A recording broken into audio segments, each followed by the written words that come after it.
see. Let's see. Is it gonna be fast enough? I hope it's fast enough.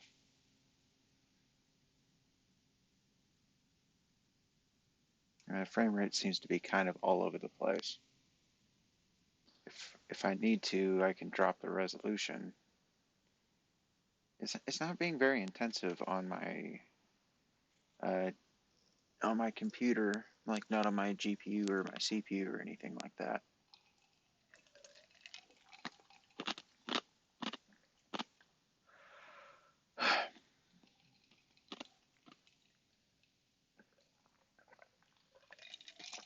All right, all right. Those of you who are just joining me, I am Bags. This is my new model that I just got today. I'm excited to use it. I'm still trying to figure out how to do certain things. Like I know how to change to this expression, but that's about it. That's about all I know how to do so far. And I still gotta adjust some of my settings on here. So give me a moment while I do that. So let's see. Open that up. I think my mouth open sensitivity is a little too high. Let's drop that down to about like that. Okay, I think that might work. That might work a little bit better. Yeah, that looks good.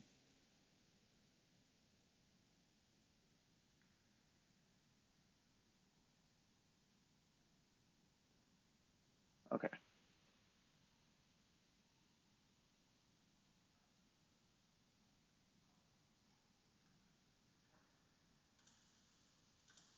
Okay. That looks a little bit better. Okay. Well, I've noticed that on some of my older streams, especially on this game in particular, but on I've only been streaming for like a week and a half, maybe. It wasn't until like the last few days where I figured out how to resolve the frame rate issue I had. I know today I'm running it at um, 20 FPS. I might drop my resolution down. I know it sucks. I'm already down to 720p. I might drop it down to 480 just to take a little bit more load off of a little bit more load off of my internet because my internet is very slow. So if you excuse me, I will be right back.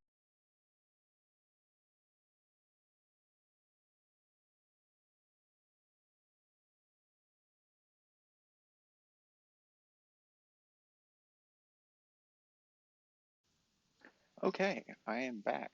I'm running at like 20 frames per second, and I'm running at 480p right now.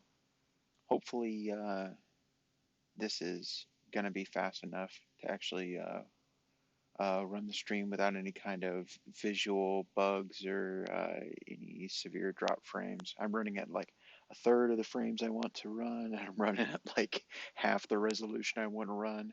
But hopefully, this is good enough to make it work. I know when I was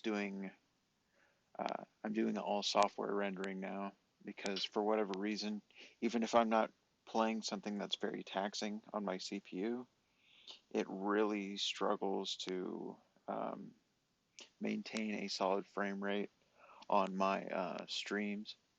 For recordings, it doesn't do it. It's only with streams if I do hardware encoding.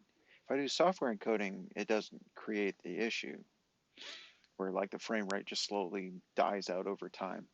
But since we are playing a game today, which is going to be Ocarina of Time, in fact, I can't remember if I updated my stream information. So, excuse me for a moment while I do that. So, I know I'm in a bit of a delay. Um, this stream, I spent the like past 30 minutes trying to figure out how to get this JSON file to work, and it's mostly because I was just an idiot, and I was trying to drag a RAR file into here and was perplexed why it didn't work. Because you have to extract a RAR file, and I was just being extremely stupid. So let me go into here. Oh, I do have way too many files open right now.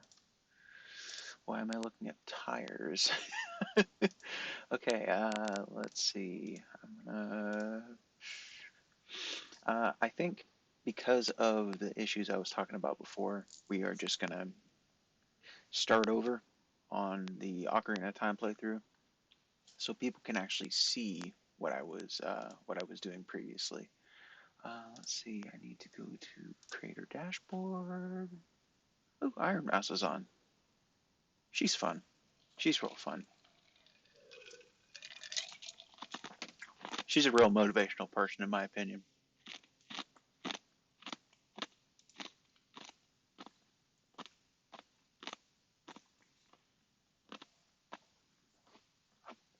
Yes, I'm live right now, and I have all of 4 followers, including my my second account, which is just to check my stream from my phone.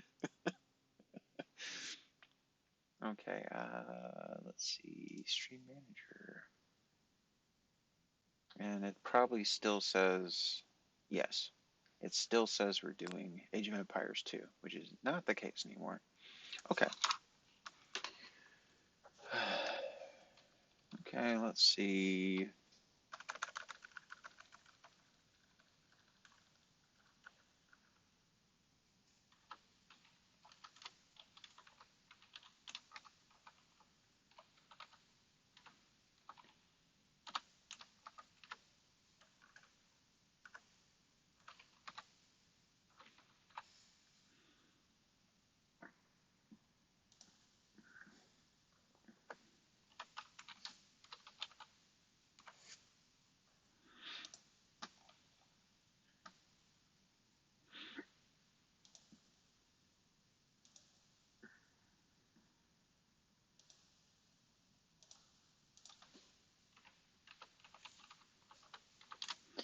Adventure.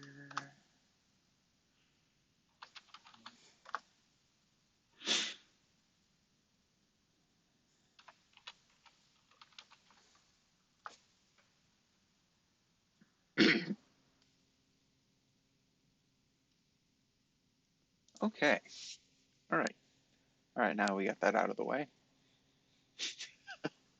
All right. I know I'm like super close to the screen right now, but it seems everything's going pretty well. So uh, I am going to go into here.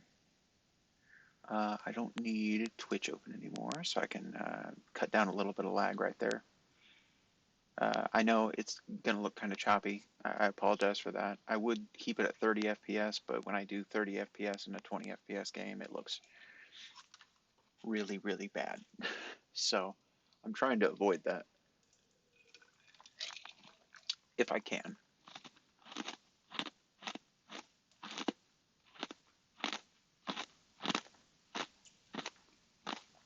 I'm going to turn up the volume on here a little bit. Not super high. I still have it turned down to like minus 14 and minus 15 decibels, respectively. Let's see, scenes. Okay, close that out, close that out, close that out, minimize that. I got WinRAR open up on my, well, I don't have it open right now, but I have WinRAR on my desktop because I had to install it. I didn't have it installed, so guess what I had to do. Computer cycle bin, yes, I don't need those.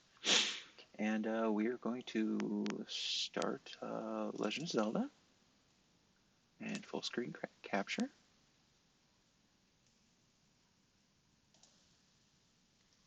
Okay, here we go.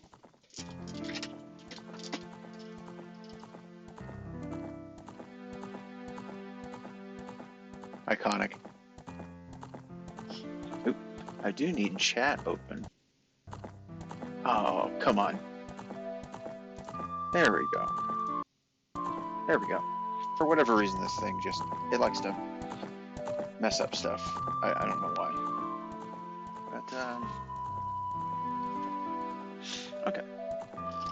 We are going to be, once again, restarting the game because the last streams I did, I think maybe like one person got to watch the actual stream, and I know the quality of the stream dropped off really, really quickly. Like after like 20-30 minutes, it was basically unwatchable.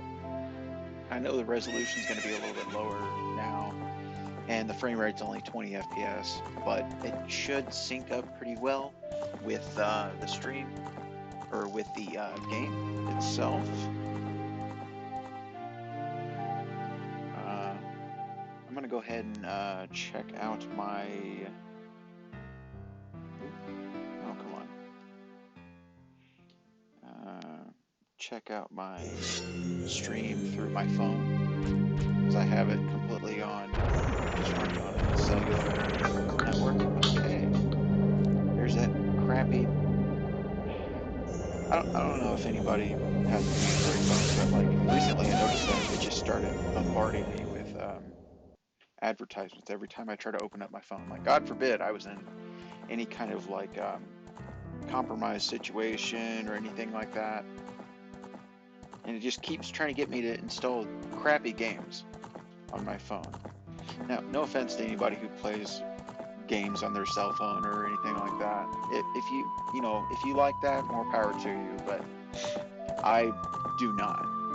I do not at all. For me, phones are for doing very specific things like, hey, I need to send a text message. Hey, I need to send an email. Hey, I need to make a phone call. Hey, I need to use navigation. I think the most recreational thing I do on my phone is, I mean, I do have Twitch on there, but this is just for like monitoring my own stream. But then I have like YouTube Music. That's it. Like I don't watch stuff on my phone. I don't watch movies on my phone. I do listen to music on there. I use like different texting applications like Signal or Line or Facebook Messenger or something like that. I do use the camera on there from time to time. But if I'm gonna go out to take pictures, I'm gonna use my actual camera because, much higher quality. Yeah, sure, it's less convenient and everything, but like the quality of photos that I can take with my actual camera is considerably higher, and it's not even like a real fancy camera. It's just like a basic digital camera, but in comparison to my phone, like my phone takes decent pictures, but it's like not as good. And it's kind of hard to compete with that just because of the mechanical natures of it, like different lenses and everything like that, which aren't available for my phone, and obviously they'll never be as big.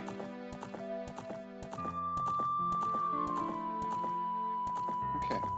All right. Now that I'm into here, let's look up myself. Let's see how I'm doing. What the stream quality looks like right now.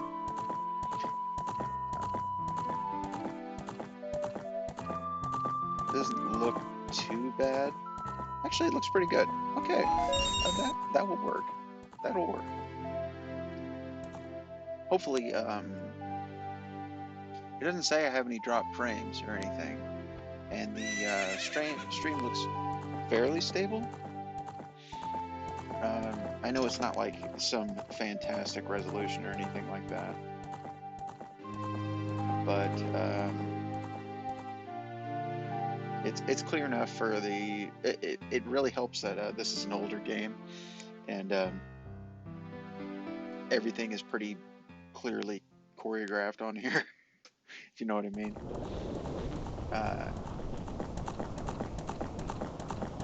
But I guess we are going to get into it since it looks like everything's working. My model's working. I can go between this emotion and that. I know I have a couple more on there, but I don't know how to switch to them yet. So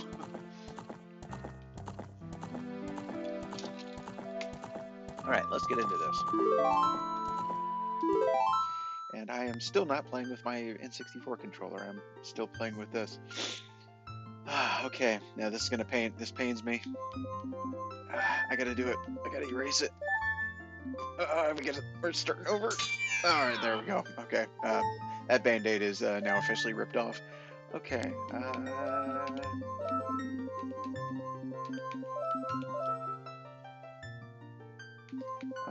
Bags.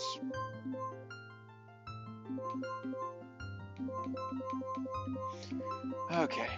All right. I guess considering I got this model, I finally got this model today. I figured good as day as any to restart, and I know on some of the other games I was playing, I'm probably going to restart on those too because of just working out issues with the stream, and hopefully I can implement a few other things on this. And it looks like my streams kilobits per second is halfway decent. The fact that it's in kilobits per second and not megabits per second, you know, that tells you the quality of the internet I have here. But, okay, let's end and let's get right into it. And I do have fast speed turned on and everything, so I can skip through and we get to what's the name? What's the name of the owl? Goroboro? I think that's what his name is. But yeah, we are going to have to deal with that guy, and I'm not really excited about it.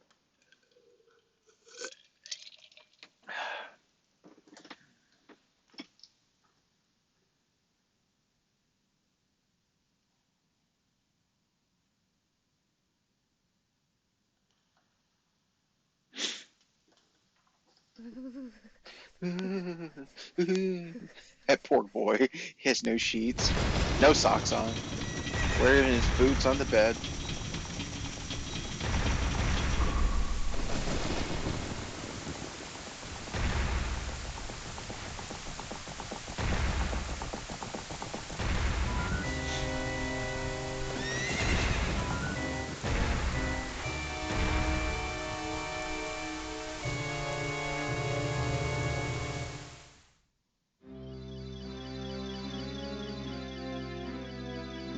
Navi, where art thou? Come hither. Look at my... Wait. Yeah, that's his mustache. For some reason, I always think that's his eyebrows. I don't know why. Alright, and we're gonna skip past this. We've watched this a couple times already.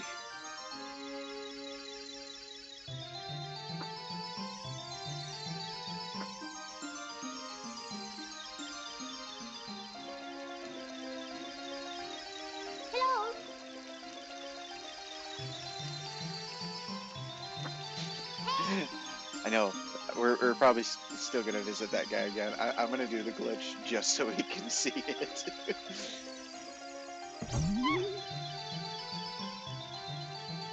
And for those who have already watched this, I apologize that we're going through this again. But the previous streams I did, it only did like the first 30 minutes, and I don't feel like that does this game justice if we're only watching like 20 or 30 minutes at a time. And I'm pretty sure everybody's played this game, but I'm hoping that after we play through this, that maybe we could do like Majora's Mask, because I've played through this game quite a few times, but I have never beat Majora's Mask. To be honest, like I played through this game dozens, if not hundreds of times, but Majora's Mask, on the other hand, never beat it. I've never even beat a single dungeon. Like, I didn't really pick it up until like the early 2000s, like when the GameCube was out, because that was the only version of it I had. Was I had the disc on the GameCube, and I never really got into it because shortly after I got that disc, I got Wind Waker, and you know, Wind Waker was another one of those games where I put a lot of time into. Not as much as this, but put a lot of time into it, and then I started getting into more into first-person shooters and everything like that. Like, I remember I got Halo 1 for the PC, like Halo Combat Evolved for the PC, on my old Compaq with the single-core Celeron D processor.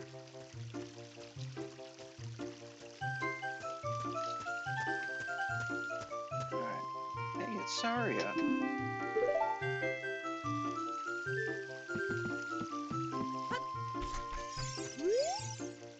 Wow, a fairy.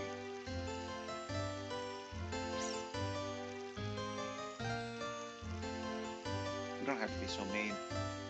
Sorry, I thought you were my friend. Finally, a fairy. Oh.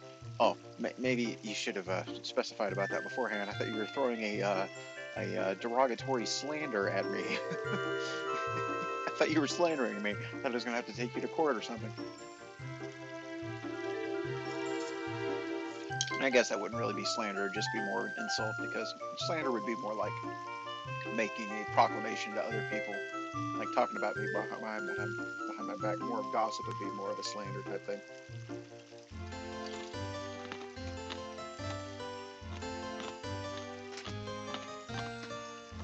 Today on the Daily Hylian, is Link a fairy? The fairy boy from the forest? Wow, that's great news. I'm so happy for you. I know you're supposed to be my friend and everything, Saria, but you sound a little condescending. I know you were hats, giggling and everything like that, but now you're a true Kokiri, Bags. Just constant blows my confidence. First you called me a fairy, now you're insinuating that I wasn't a Kokiri before. Foreshadow. Is that right? The Great Deku Tree has summoned you? It's quite an honor to talk to the Great Deku Tree. I'll wait for you here. Get going. Go see the Great Deku Tree. It's funny because in some of the glitches that I'm going to perform later, she'll actually be in multiple places at once. Alright. Let's go get...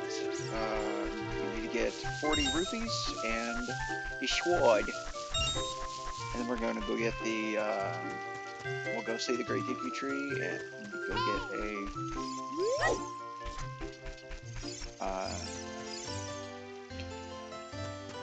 the slingshot, fairy slingshot. Because fairies.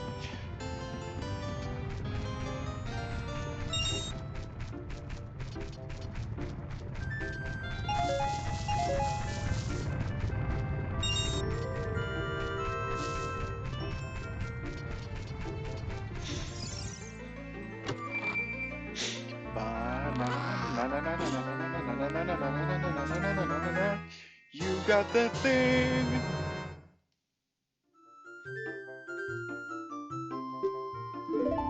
Alright. Helps if I equip it, doesn't it?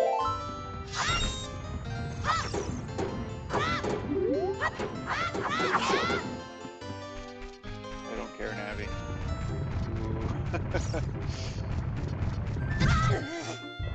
I still got hit.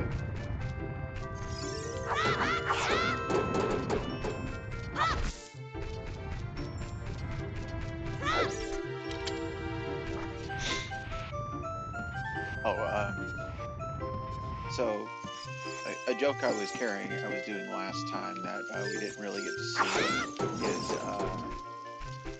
maybe a few people saw it, but there was no reading, so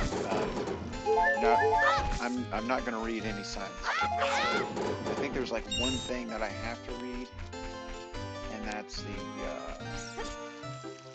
there is a...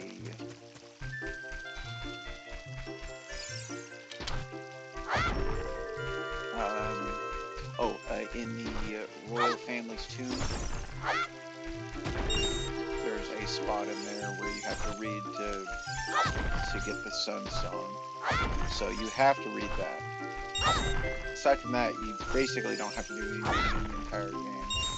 Aside from like when people are talking, but like in universe, and I want to pretend as much as possible that Link is illiterate because he grew up among children who don't know how to read either. It's just my own little headcanon.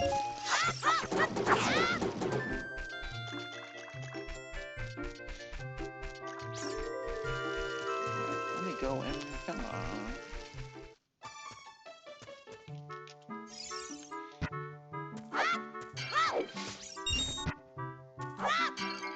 Ooh.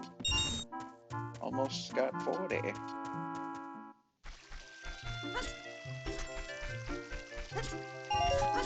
Oh, that's how you get that one. Okay. Hey, Bags, look over here. No, I refuse. Okay. Got 50. Wait, didn't I just cut down that? I didn't play any song.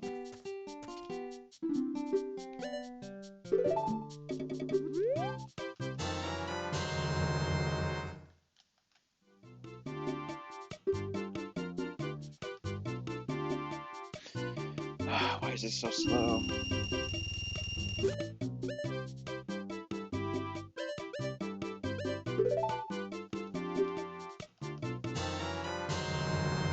You got the thing.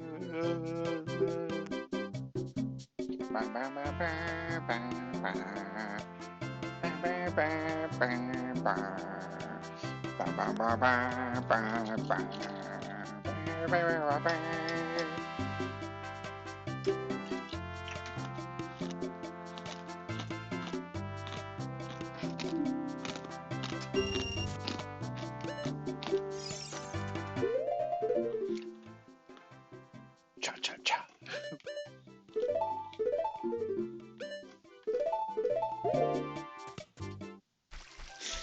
All right.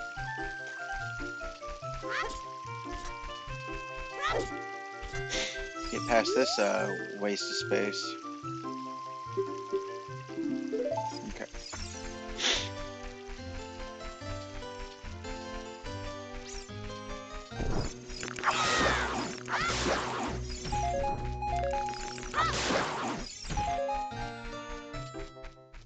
You know, Deku Sticks is one of those few items that in the game when you get them normally, like cutting the Deku Babas, it actually drops a 3D item, whereas most other objects in the game, when they get dropped, with exceptions of shields, like if you drop your shield because of a like or something, I think shields and the tunics, if you drop those, they still maintain the 3D item. But most everything else in the game, when the item's dropped, it only does the 2D. And I know versions of the Ship of Harkinian, which I may or may not be like. The later versions of the Ship of Harkinian give you the option to change that.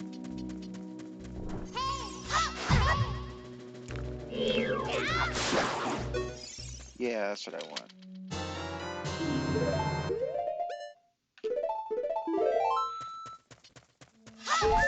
It's like one of the most underrated items in the game is the. I get it, Navi. Hey, do the thing.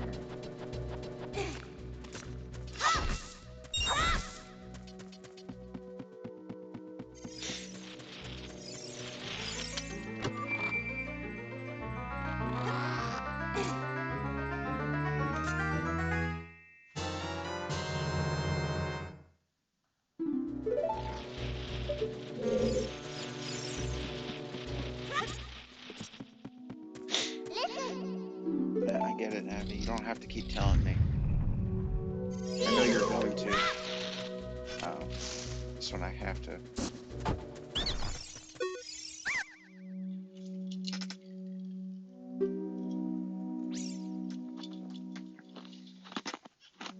Excuse me for a second.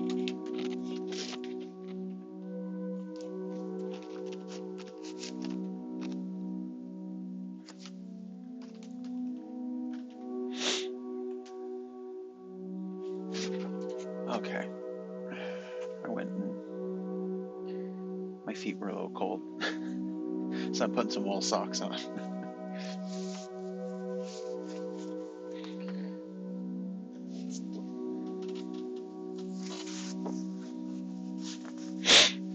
All right, that makes my feet feel better.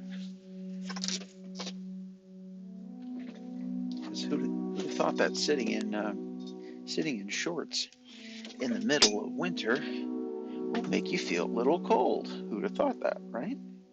What an amazing concept. I need to get like a stand for my microphone and a pop filter for it.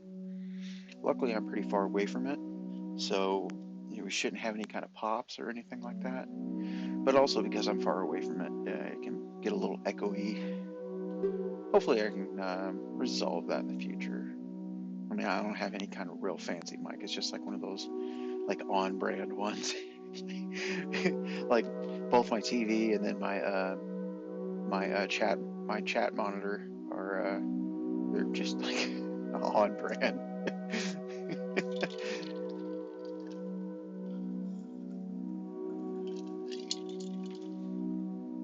My TV they both do 60 FPS, so it's not that big of a deal. And I don't have to have the brightness turned up super high or anything like that, so.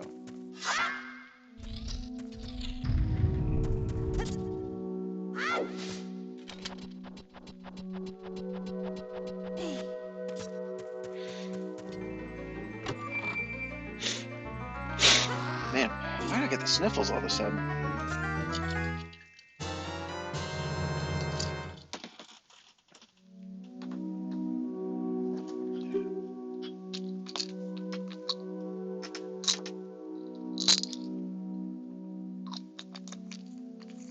Bear. That was a little, just kind of freaked out for a second. Okay, let me see. Yep, that's a slingshot.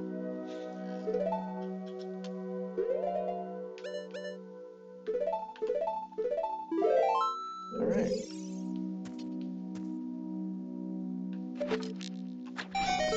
I'm gonna do that, but I'm not gonna use it.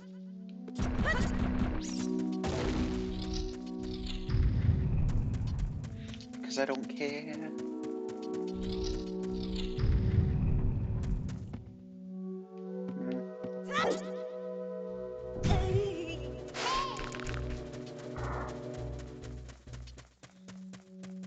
Alright.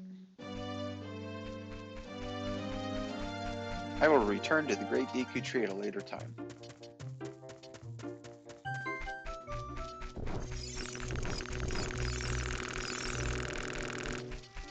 Until then, I want to abuse the game and do some glitches.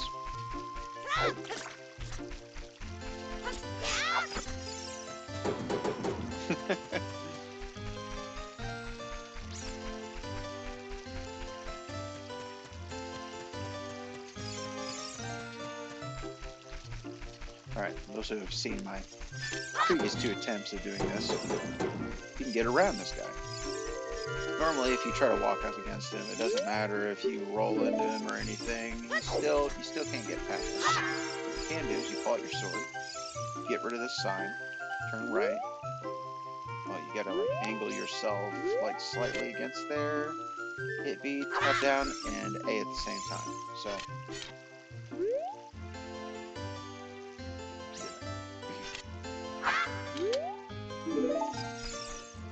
it takes a few times for me to get it. Sometimes I might, like the other time I did it like first try. Dang it.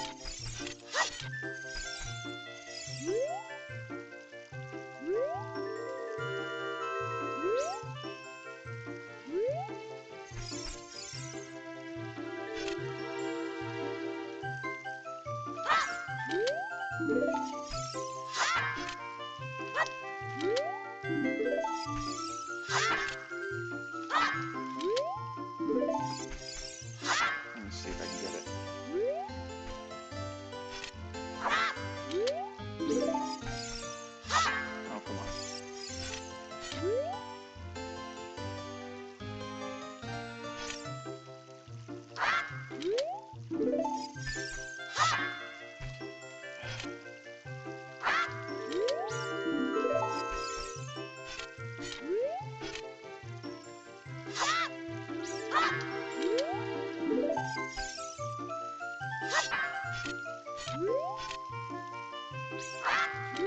Oop.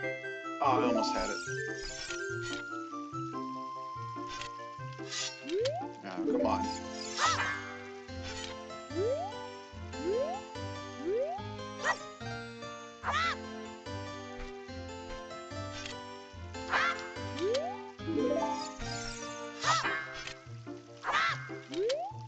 I know there's a way you can do like a Navi dive and get all the way to uh, Zora's domain, but that one's significantly harder. Like I have never been able to, for me at least, like I have never been able to replicate the Navi dive. I got it to work once, and that was it. And it takes so long. Oh, I was close.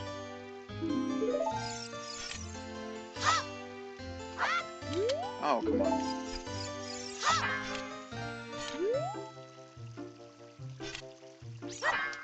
Oh, dang. I'm getting close. Getting close. Getting so close.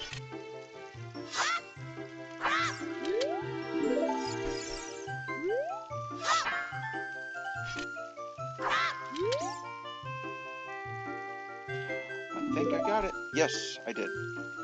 Alright. So if you try to bring him this way, he just kind of pops over. So he just kind of pops over here if you go that way.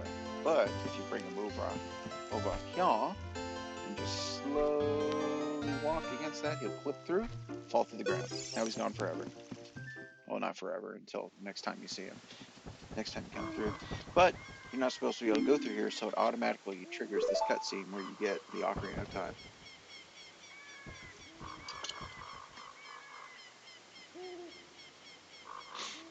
I knew that you would leave the forest someday. Why are you leaving me? Why'd you go away? I don't know if anybody's ever watched Kung Pao Into the Fist, but what's that character's name? What is her name? But she's supposed to be like the main love interest of the Chosen One.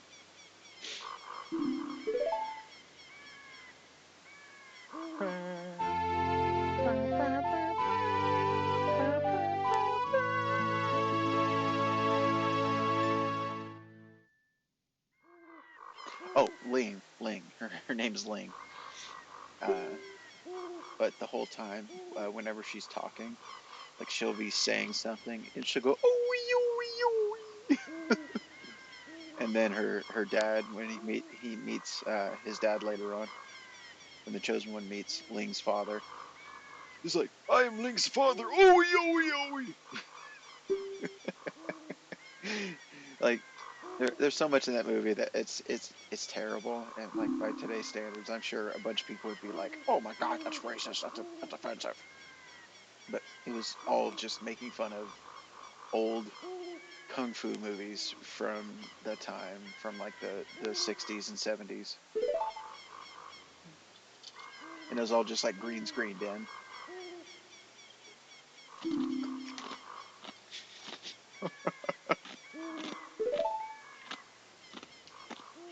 And then you have Master Payne. He also does like a weird like noise that he makes all the time. He's like,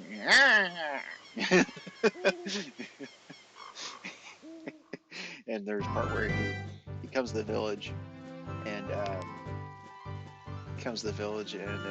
he's looking for the Chosen One, because the Chosen One is the person who's going to be able to, defeat him or whatever. So obviously he wants to kill off the Chosen One. But he stands up. Enough! Gentlemen, from this day forward, you shall all refer to me by the name Mandy. I'm going to skip past you as much as I can. There we go. Yes, I did. I don't want to sit and talk to you forever. Oh, Rauru. I think his name's Rauru. No, Rauru is the satyr wife. I can't remember.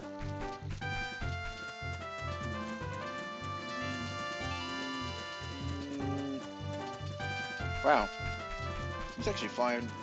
He stayed in rendering for a while. Impressive. Most impressive, especially for 1998. I'm not gonna make it there anyway, so I'm gonna go to Longmont Ranch and go get a heart piece because I can.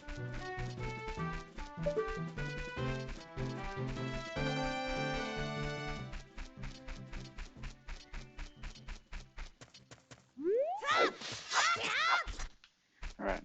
Actually, let's see.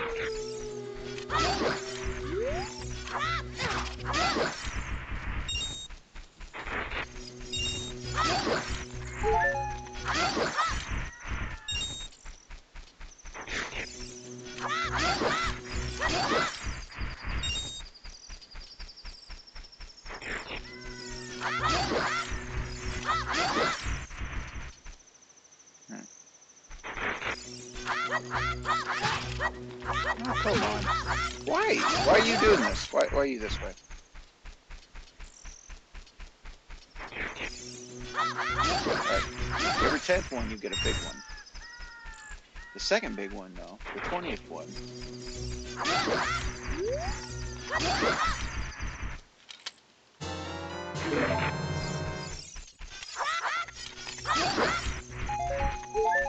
Oh, come on, where are you? Scooby-Doo. Somehow a girl now, and it's not a dog anymore.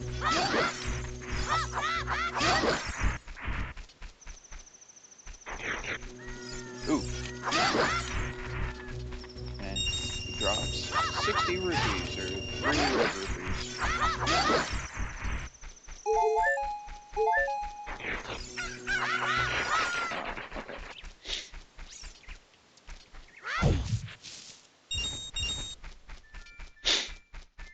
Alright. Now we're gonna go in here and, part of the reason I stayed out here is because I just didn't want to fight crows. I know I could have got a gold storytail while I was here, but I'm already gonna get one, and it's fine. I'll get it later.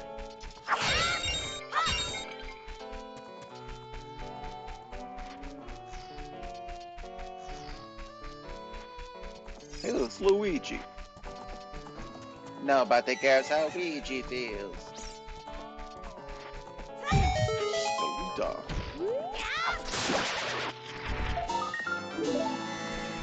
Oh, the reason I was doing this stab earlier is, in this game, there was an oversight, and your crouch stab does the same damage as your last attack before that. So, right now, if I do a jump slash, that's 2 times as much damage. And then if I crouch, which would normally be, regular damage, it's still storing that same damage value as before. But Deku sticks do twice as much damage as your Kokiri sword. But if you jump, that's 4 times. And then you crouch, that's 4 times damage. And I think, if I remember correctly, if you have your Deku stick on fire and you do a jump slash with it, it also carries that same effect. I could be wrong, but I think that is the case.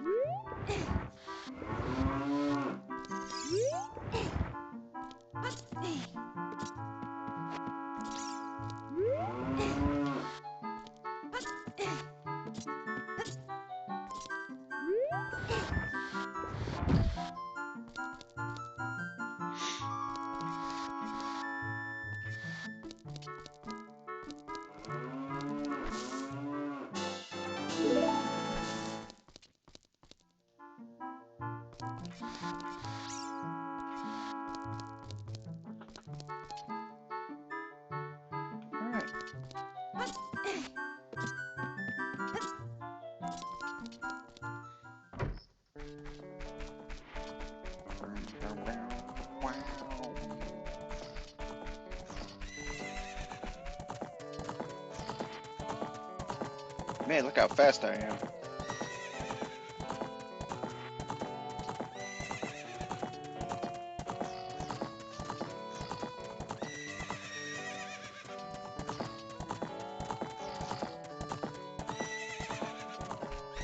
It actually does speed you up a little bit. Not a whole lot, but some. Enough.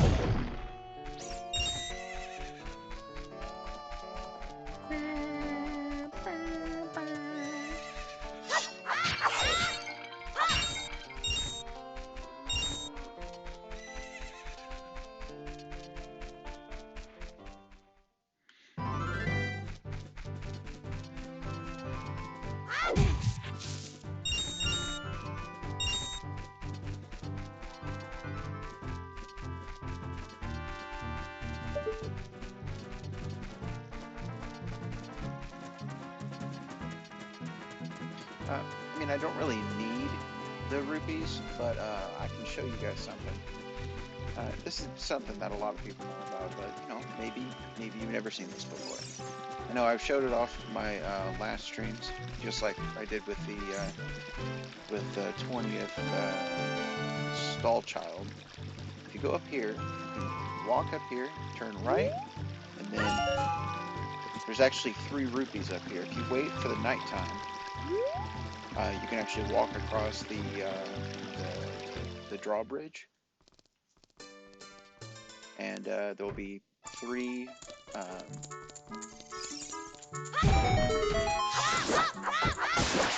There'll be 3. Ooh, I wonder. There's something I've never tried to do. No, it doesn't actually do anything. Okay, that's fine. While I'm here,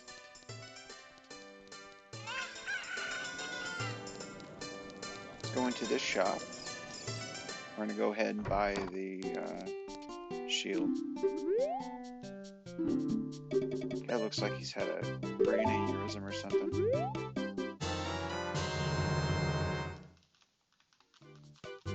Man, look at those polygons.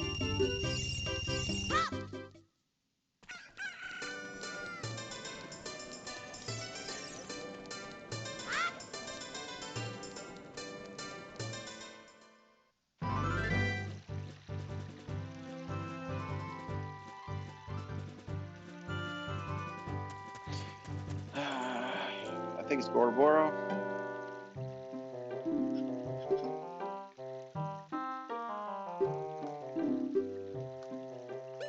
No.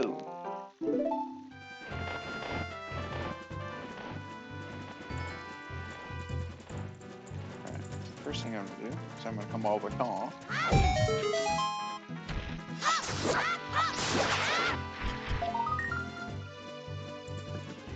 Alright.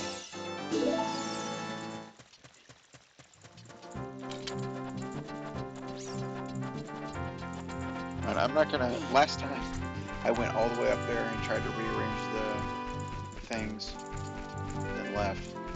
I'm not gonna do that this time. This time, I'm just gonna get caught, get the.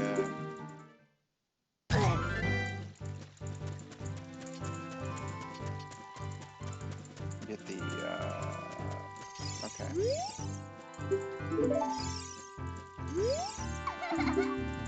Hey, fairy boy! Stop calling me a fairy boy. You're making me self-conscious. Okay, we're going to put that right down.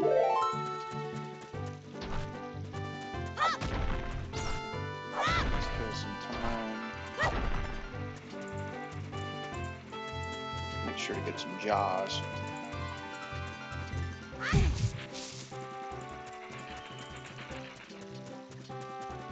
As soon as nighttime comes, we're gonna go back in there and we're. Oh, no.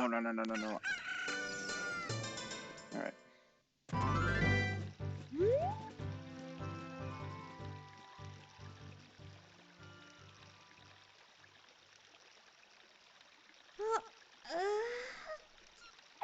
Okay. Alright. Now, if you go to over here, go behind this stall, there's a dog that's always here. And this dog, you just go in front of it and it'll follow you. And then you walk into here. And go talk to this lady. There's Richard. Get that hot piece.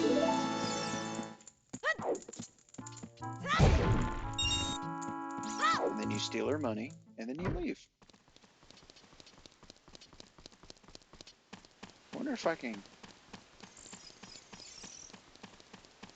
No, he's gonna be gone now. That's fine. These... Do you guys ever do anything else? Do you ever do anything else? Or just sit here and dance?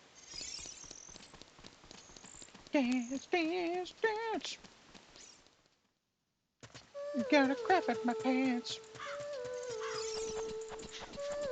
I don't think that's how that song goes.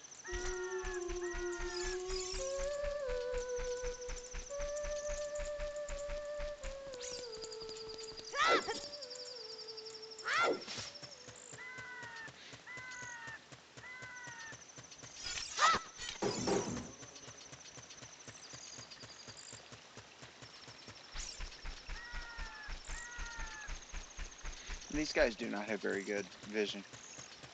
Like, how can you not see me? I'm like, what, like 20 meters away at best? I don't see nothing. I don't see nothing. Get some rupees.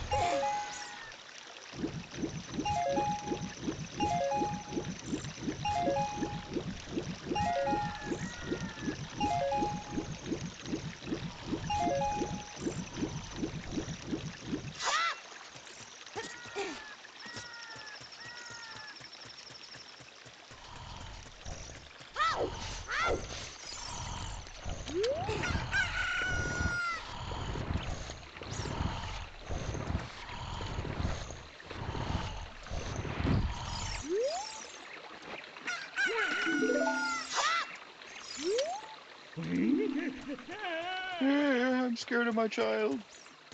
My child is going to physically beat me.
Oh man, I missed the cycle. This guy's only gonna walk halfway and then blah blah blah. I wait for this guy. If you can get this like first cycle, God, this guy's so slow. You can get like basically through this whole thing with no issue.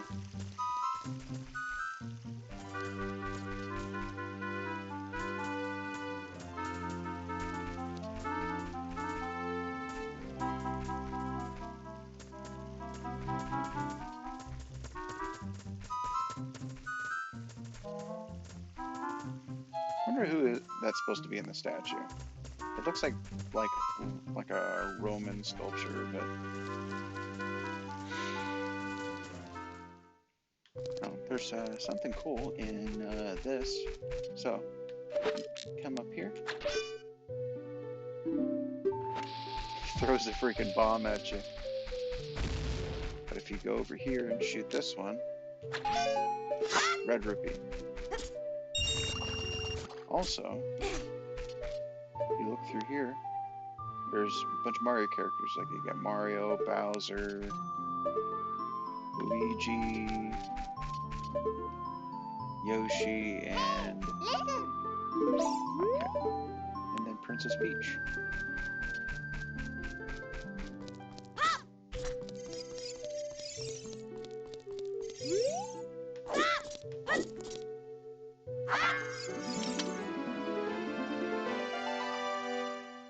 Don't act surprised. Who are you? How'd you get past the guards? I'm a shopping implement.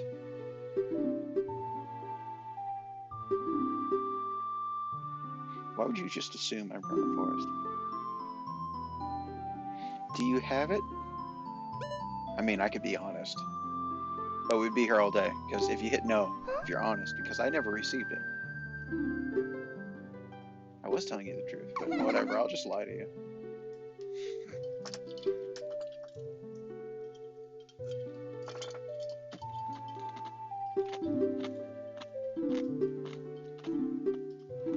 I don't care who you are. You're not important. You're not like the namesake of this game or anything like that, or this whole series.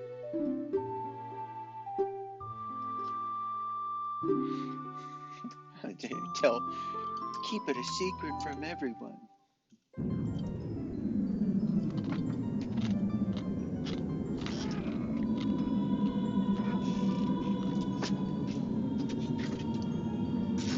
Keep it a secret. It's the Powerpuff. Blossom, Bubbles, and Buttercup. Together they fight crime and the forces of evil.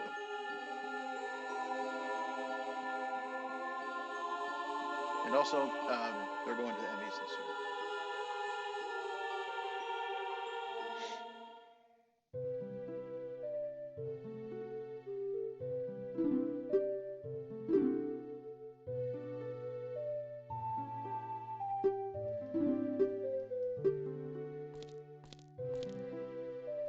He's different, therefore he can't be trusted.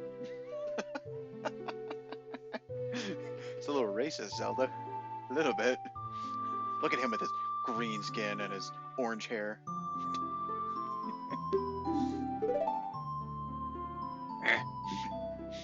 You guys talking some shit.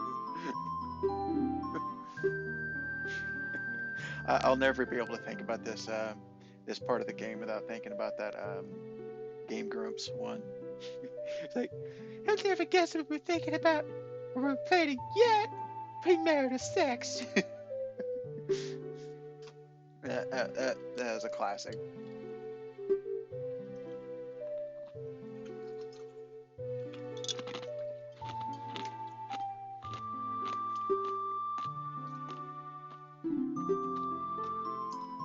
Honestly, Zelda, I don't think we should believe anything you have to say, because the adventure that you put us through, that you send us on, ultimately becomes the catalyst of what causes all kinds of calamity and issues with Ganondorf and Ganon over the next several thousands of years in this in this universe. He wants to conquer the world, and we have to stop him by opening up the doorway and allowing him to steal the Triforce. That doesn't seem like a very good idea.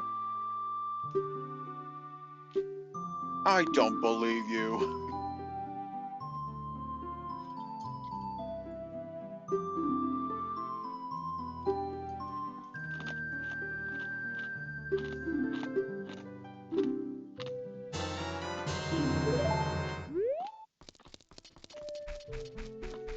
Alright, so, watch. You can be all the way over here.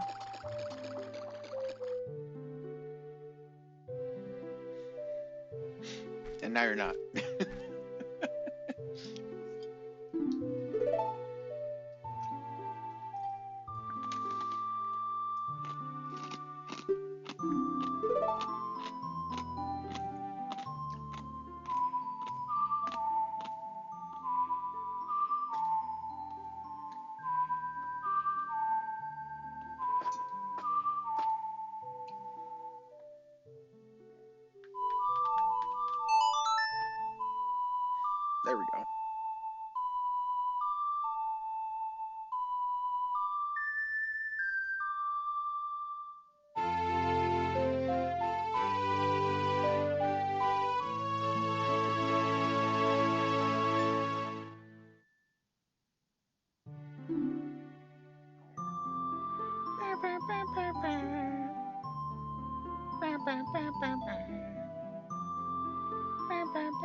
Yeah, I'm pretty sure they would just throw me out. Oh, here's something that always has been bugging me since like a few weeks ago. So if you look, not right here, not at the PNG of the mountain, you can see like, right there, like way over there. And let me see. You can. It's like there's like a little edge. Oh man, I wish I could get close to it. I'm too. Yeah, I can't even get close to it to show you guys. But there's like a little on the far left side. There's like a part of the image that they didn't clean up, and they just probably thought nobody would be able to see, and it's still there.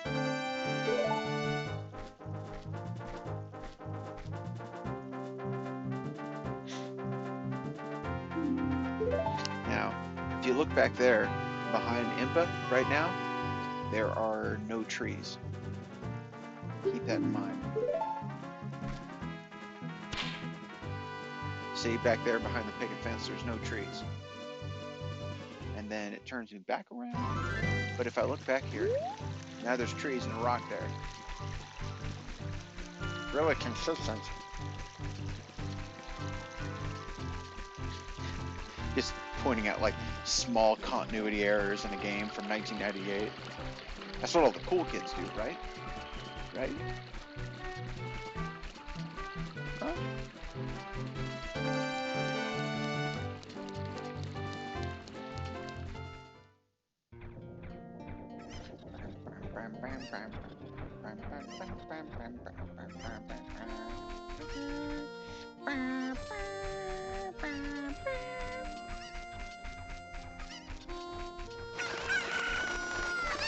Got to get the chicken.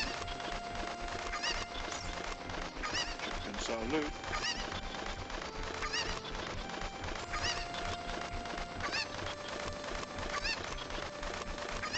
I'm gonna get the bottle. The bottle. The bottle. I mean, I could have got the one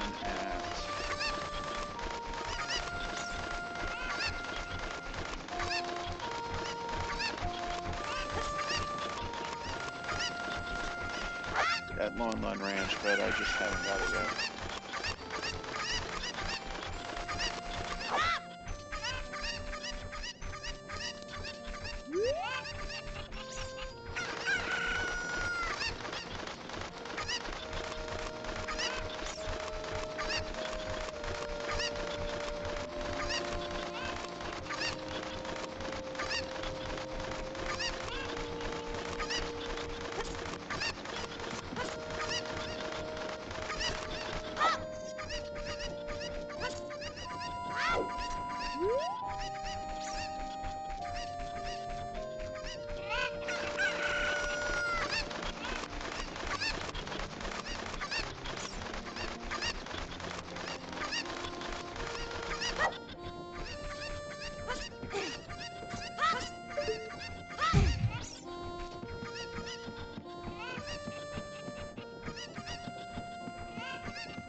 And there should be two bows.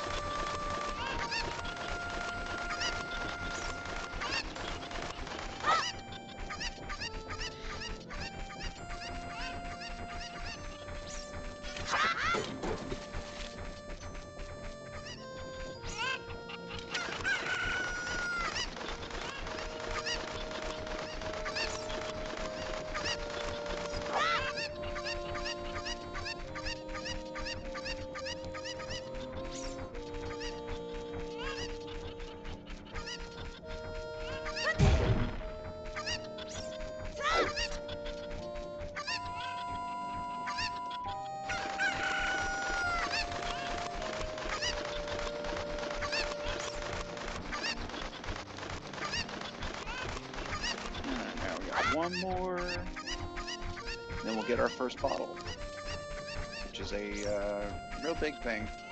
And I can start catching bugs. Those bugs are really important for getting, there's like 10 or so, there's like 10 or so gold scaluches.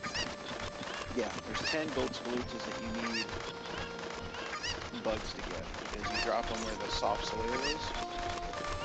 And alright, I'm gonna steal one of your chickens, lady. She gets upset. Hey, what are you doing? I'll go round them all up. Wait, did she say, what did she say specifically? Round them up or pay for them?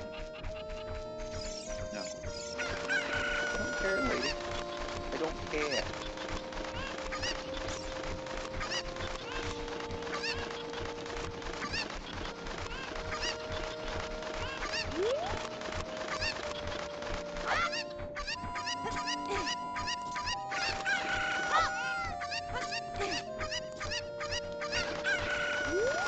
Alright. Now, I wait. Wait for this guy to run by, and then I follow right after him.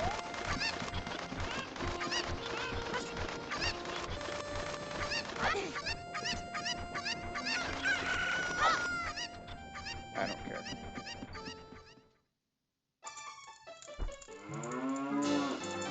Da, da, da, da, da. I got 3 pieces. And soon I'll have 4.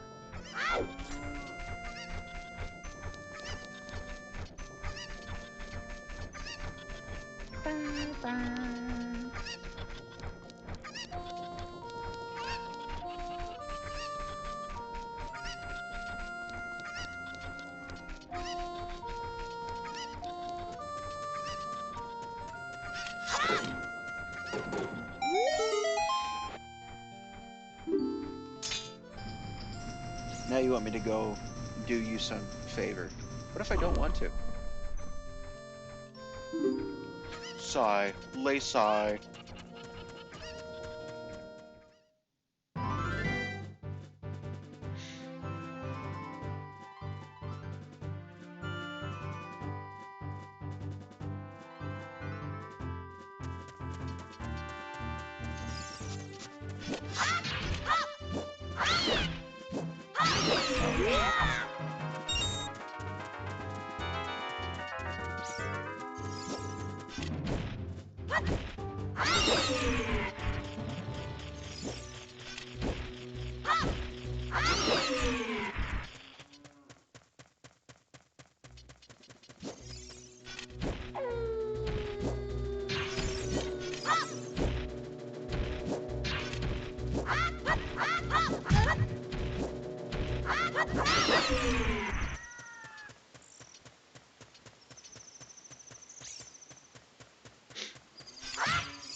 All right. I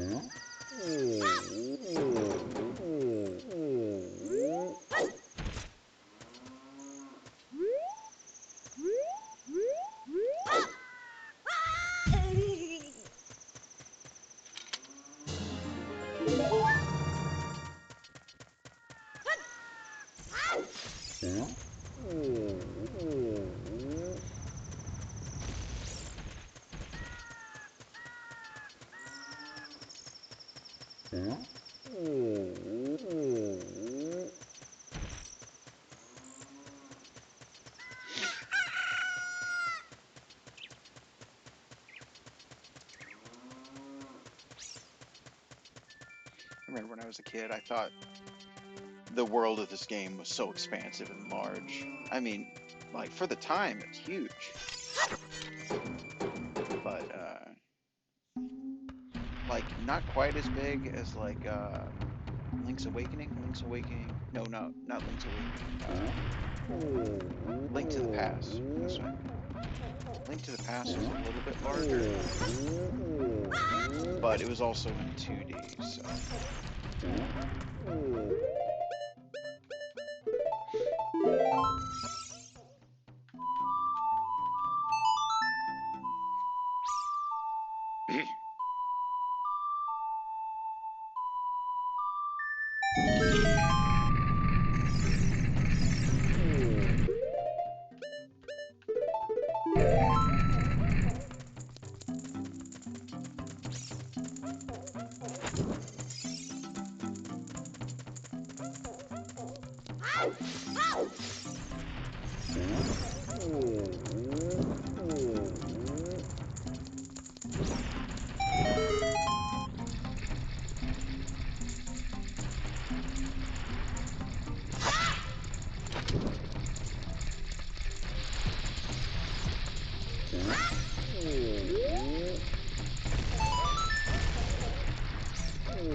Alright, now, I'm gonna jump.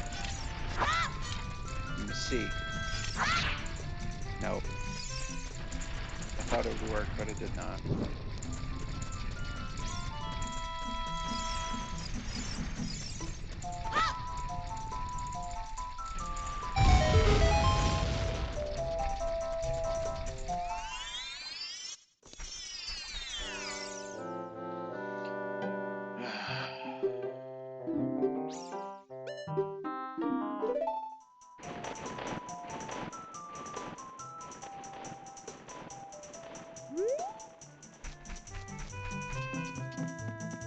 Let's go find Sario real quick.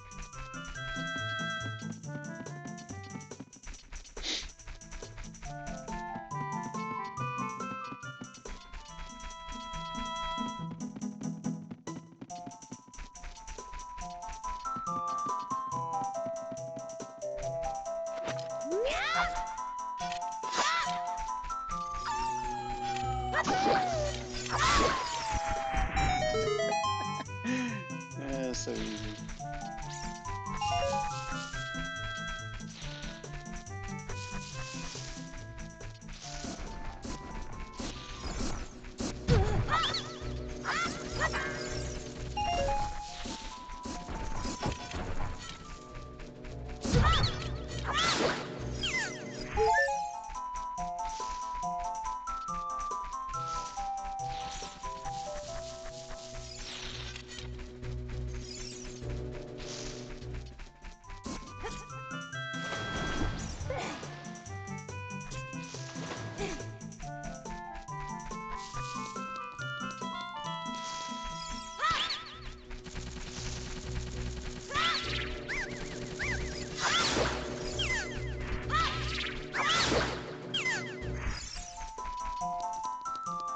He had some more Deku nuts.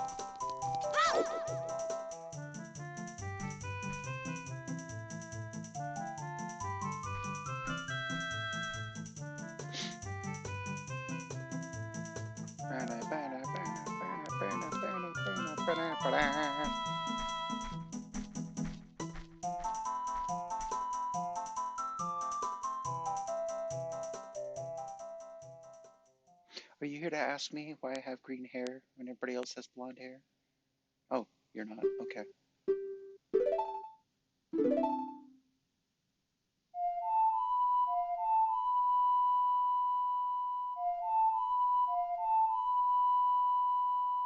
Let me see if it'll let me play the wrong song. Nope, not at all.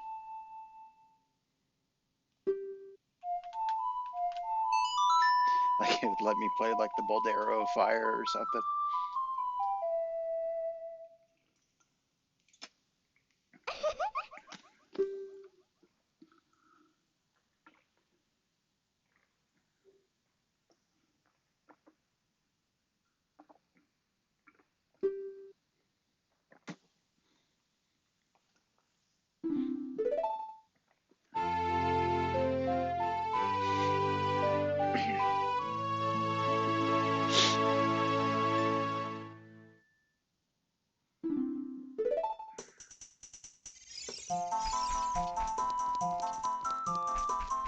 Alright, so notice she's here right now.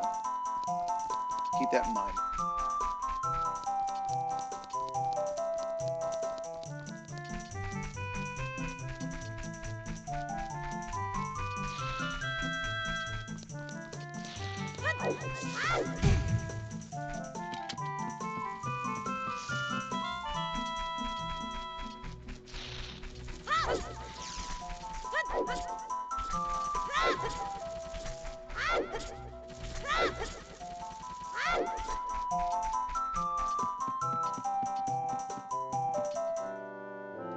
Oh my gosh.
Let's do it quick.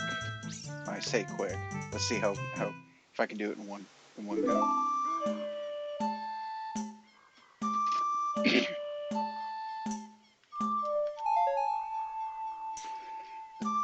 Sorry about that.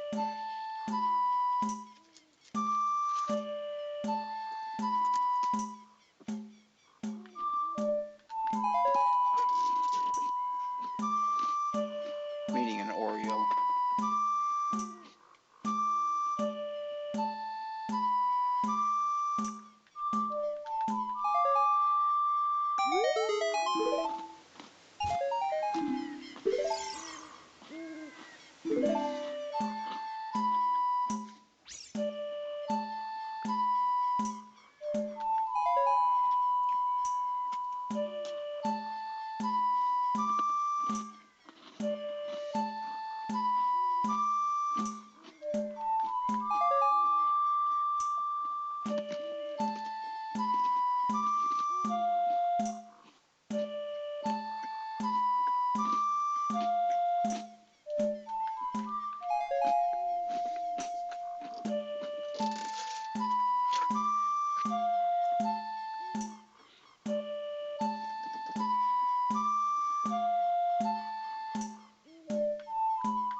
It's giving me some easy ones so far.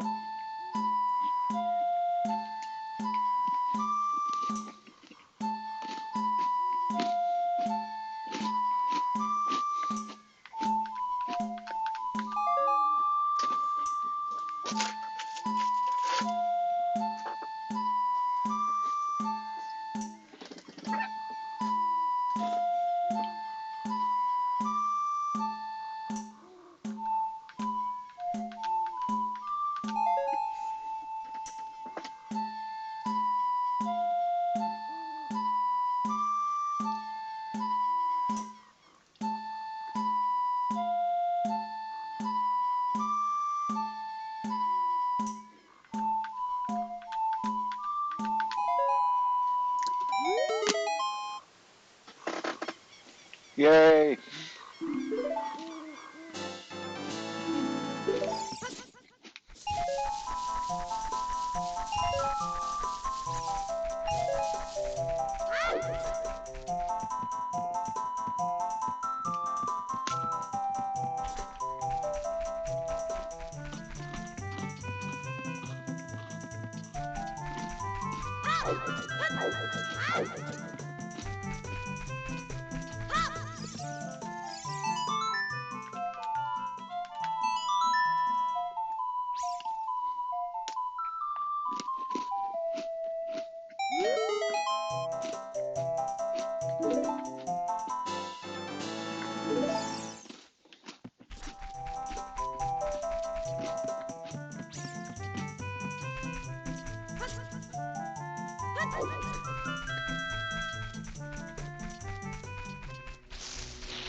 Now I can hold 40 sticks. It's a lot of sticks. It's a lot of sticks. Keep eating these Oreos. Sorry about that. I'm a little hungry. Oh, wait. Money, money, money.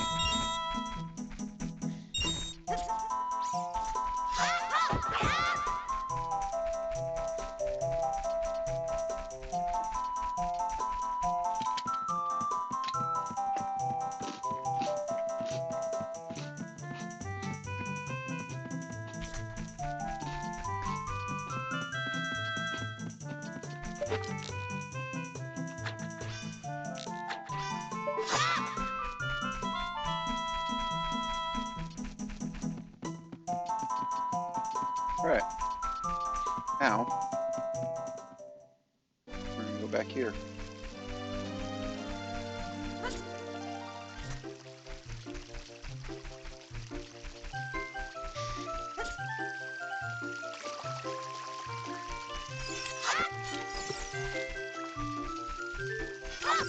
Alright, now, because, well, first I'll go over here. So remember, Saria was in the Sacred Forest Meadow, but she's also right here, and she says the exact same stuff. She has the same dialogue box here as she does in the Sacred Forest Meadow.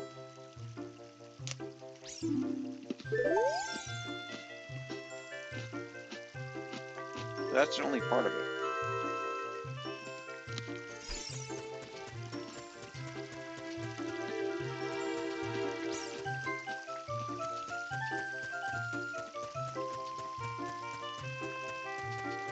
There's a few Kokiri in general that they'll be doing the same thing.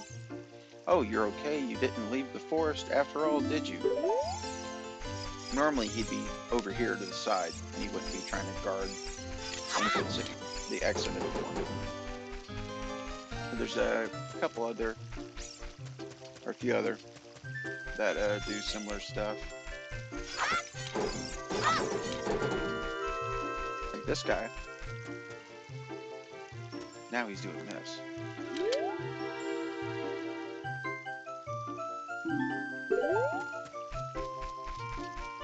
Actually, no, he's doing the same movement, but he's got different dialogue. Then there's a guy over here who's supposed to be the tutorial showing you how to, like, it tells you about grass. But now he's just like, he's just spanking something. Ah! Ooh! Ooh!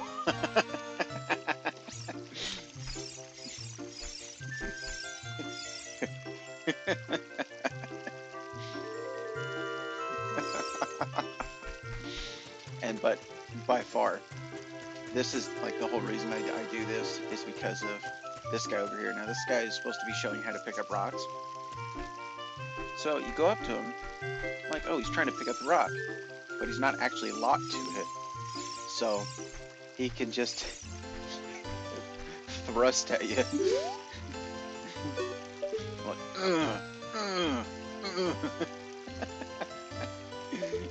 you can do that.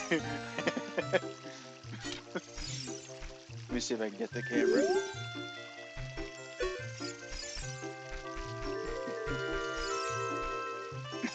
Ah! It still cracks me up. He's just like, yeah, yeah, come here.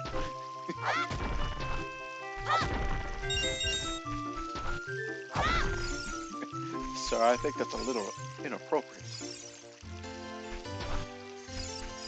But what it is the game's confused about what state you're supposed to be in. Because it's like, there's some,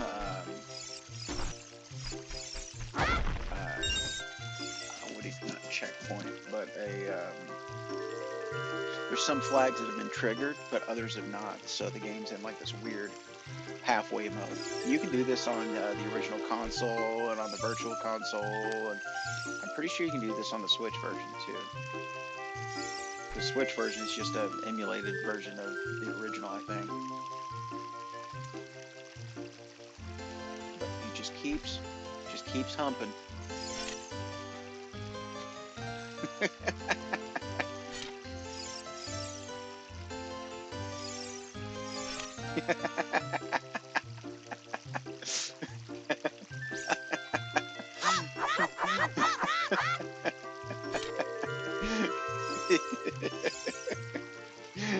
It just still cracks me up. Oh God.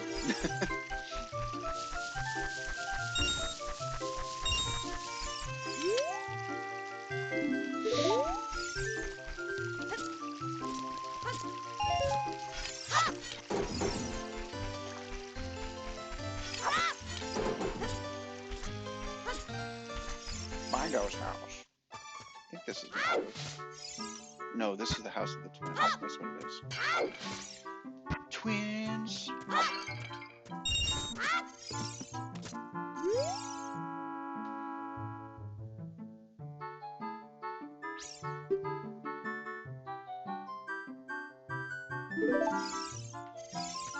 I've put that together.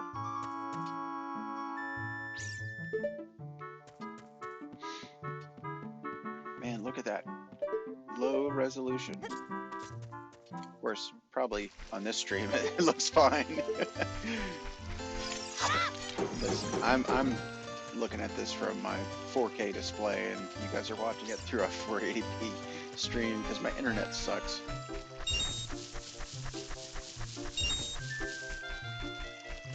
Alright. Well. Just stop doing that at me.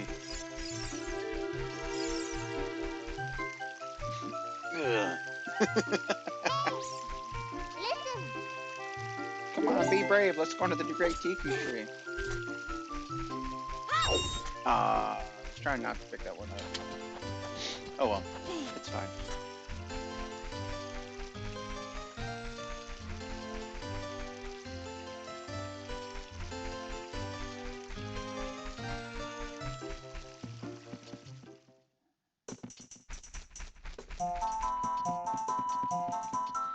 Let's see something. It's 11:37. Meow. Am I saying meow? Do you see me jumping around from tree to tree, all nimbly bimbly?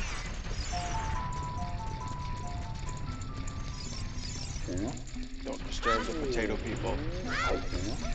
The Spudmen. I think if they had a space program, they'd call their vessel the Sputnik.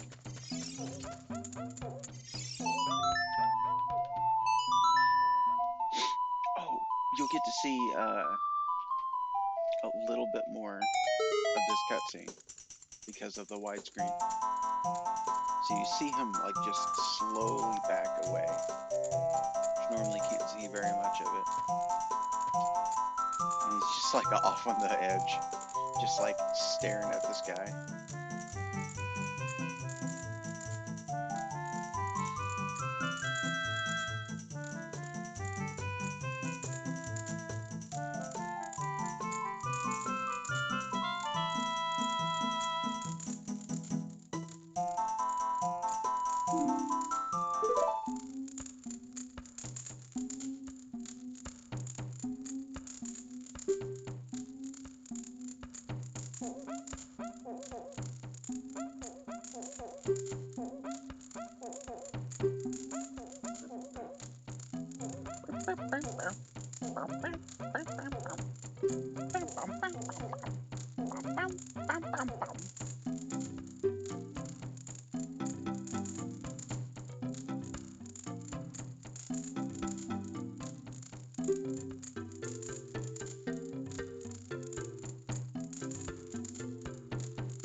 You got the thing. Alright, now I can pick up bomb flowers. B. Alright, let me see if I can get the one from this, the jar. The vase. The vase.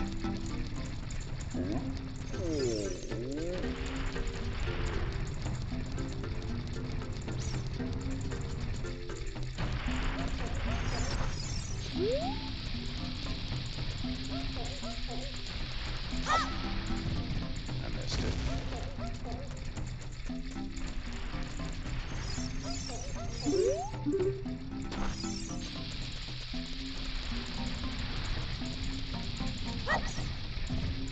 See, got a 1 in 3 chance. See if I get it. What you want is you want this smiling face. Nope.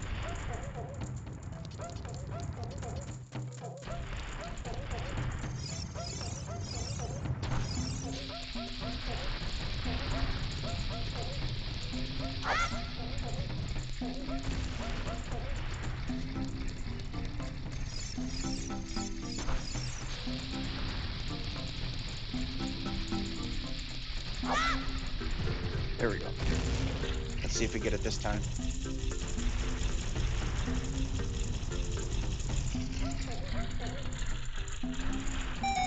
Yay! It only took 2 tries.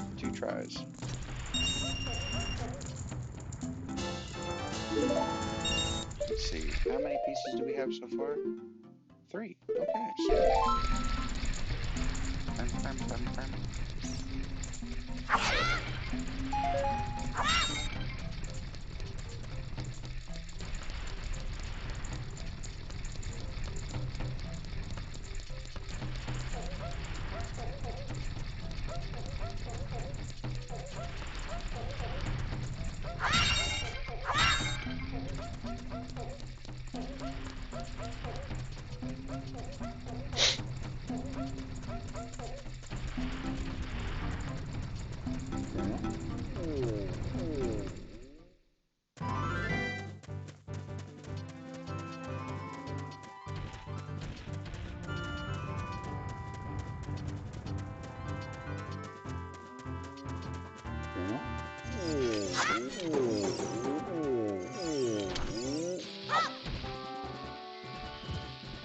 That might be too far away.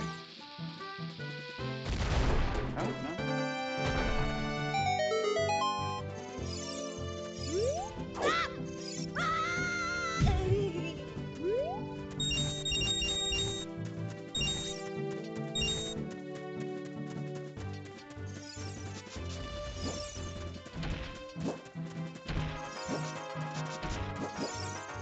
Gotta wait till nighttime.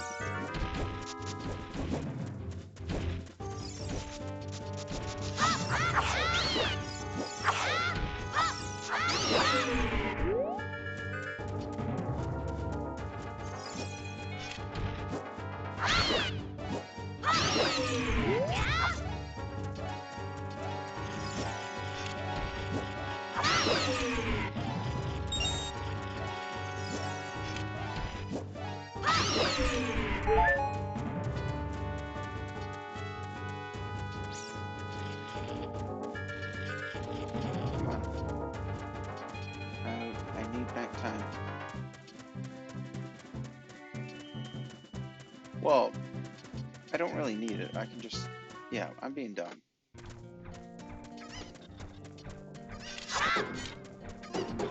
I wonder... I don't think I can, but let's see. No. If you're an adult, you can grab that and get up on top of that blue roof, like, super early.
just realized it's always raining over here.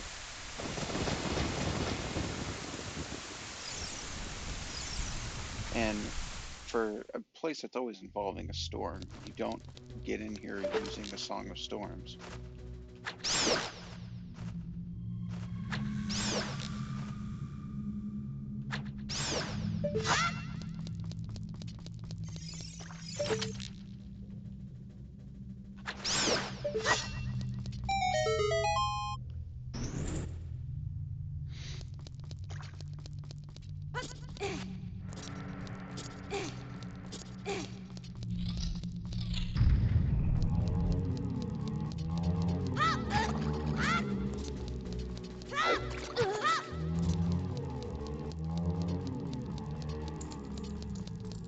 It's the only time in the game where you actually have to read.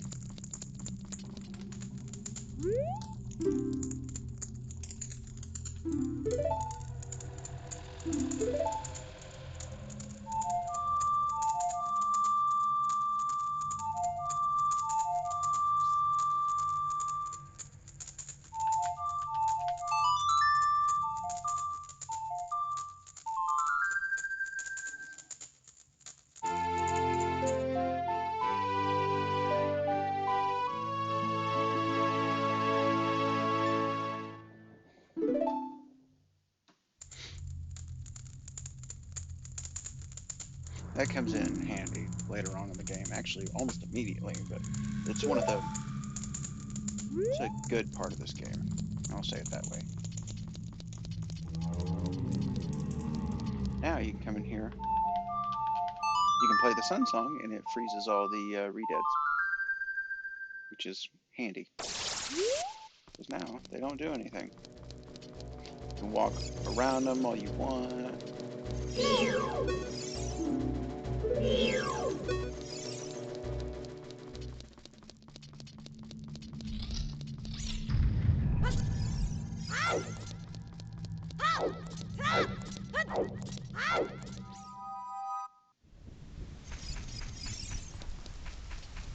Ooh, there is a heart piece I want to try to get.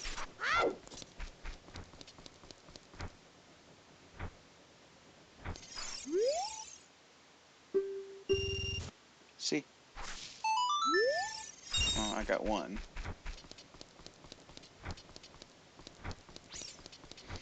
I'll follow him around for a few minutes. See if I get that other one.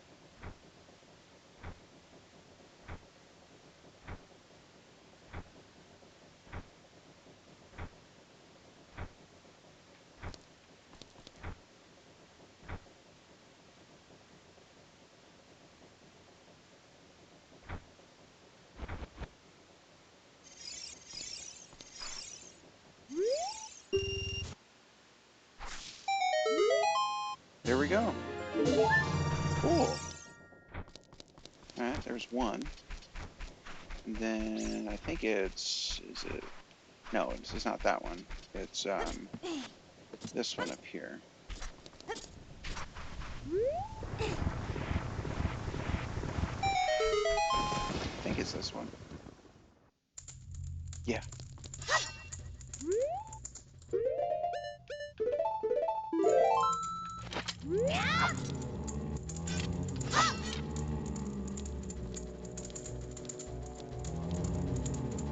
Now you can actually walk up right behind him. Just walk super slow. Because he is actually disturbed by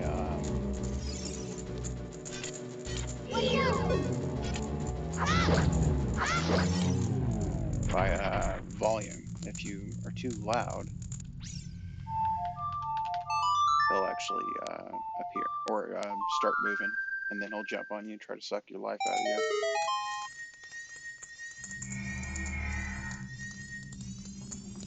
But it's one of those points where it's like, hey, this pays off immediately.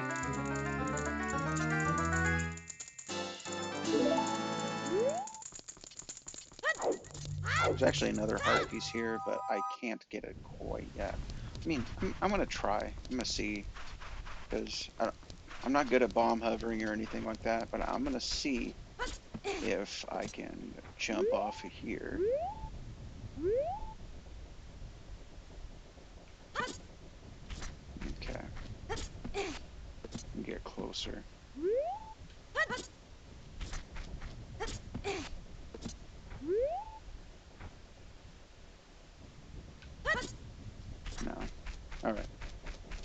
Let's see if I can get some bugs, though.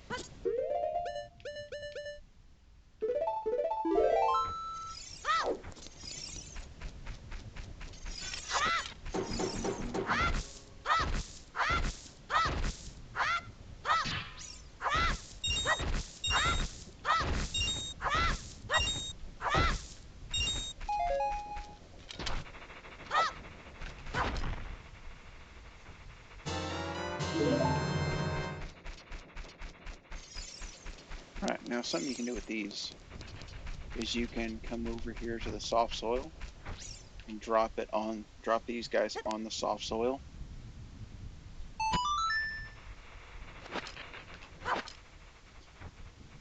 And you always grab one back, because it always drops 3.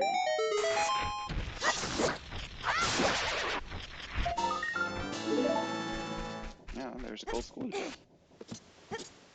And everyone you visit, you can do that. I think there should be 10 different ones you can get gold skeletas from. But there's some other gold skeletas in this area that I want to try to get.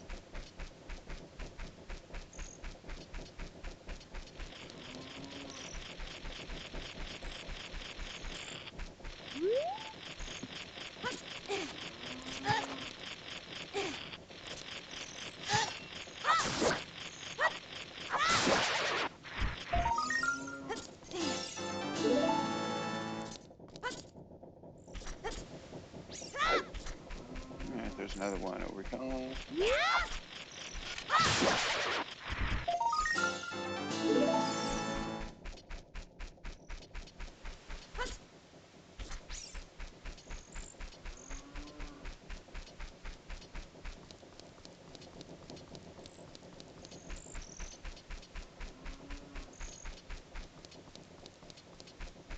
There's another one up here.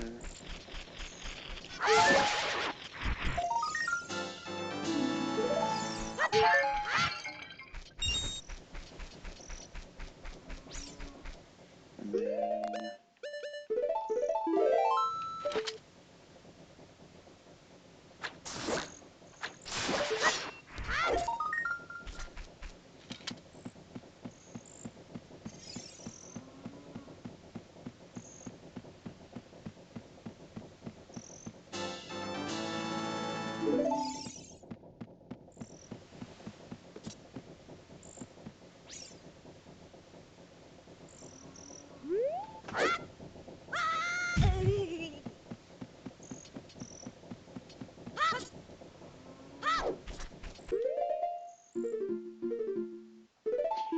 don't have enough yet. That sucks. Oh well.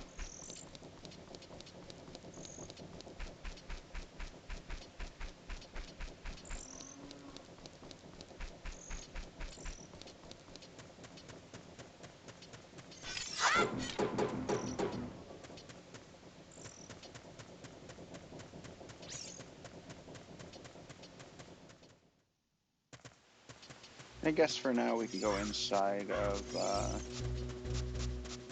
the Dongo's Cavern. Go inside there, save the game, and we can quit for now. For tonight. Oh, before I do that.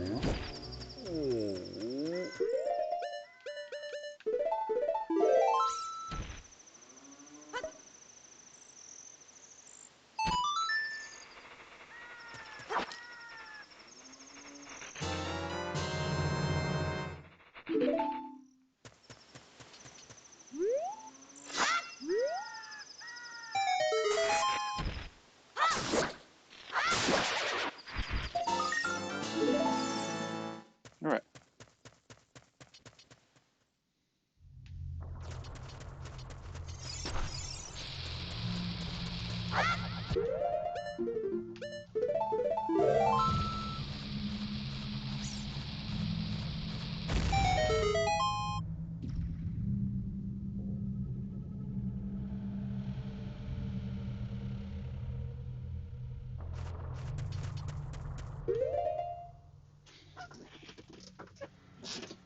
Well,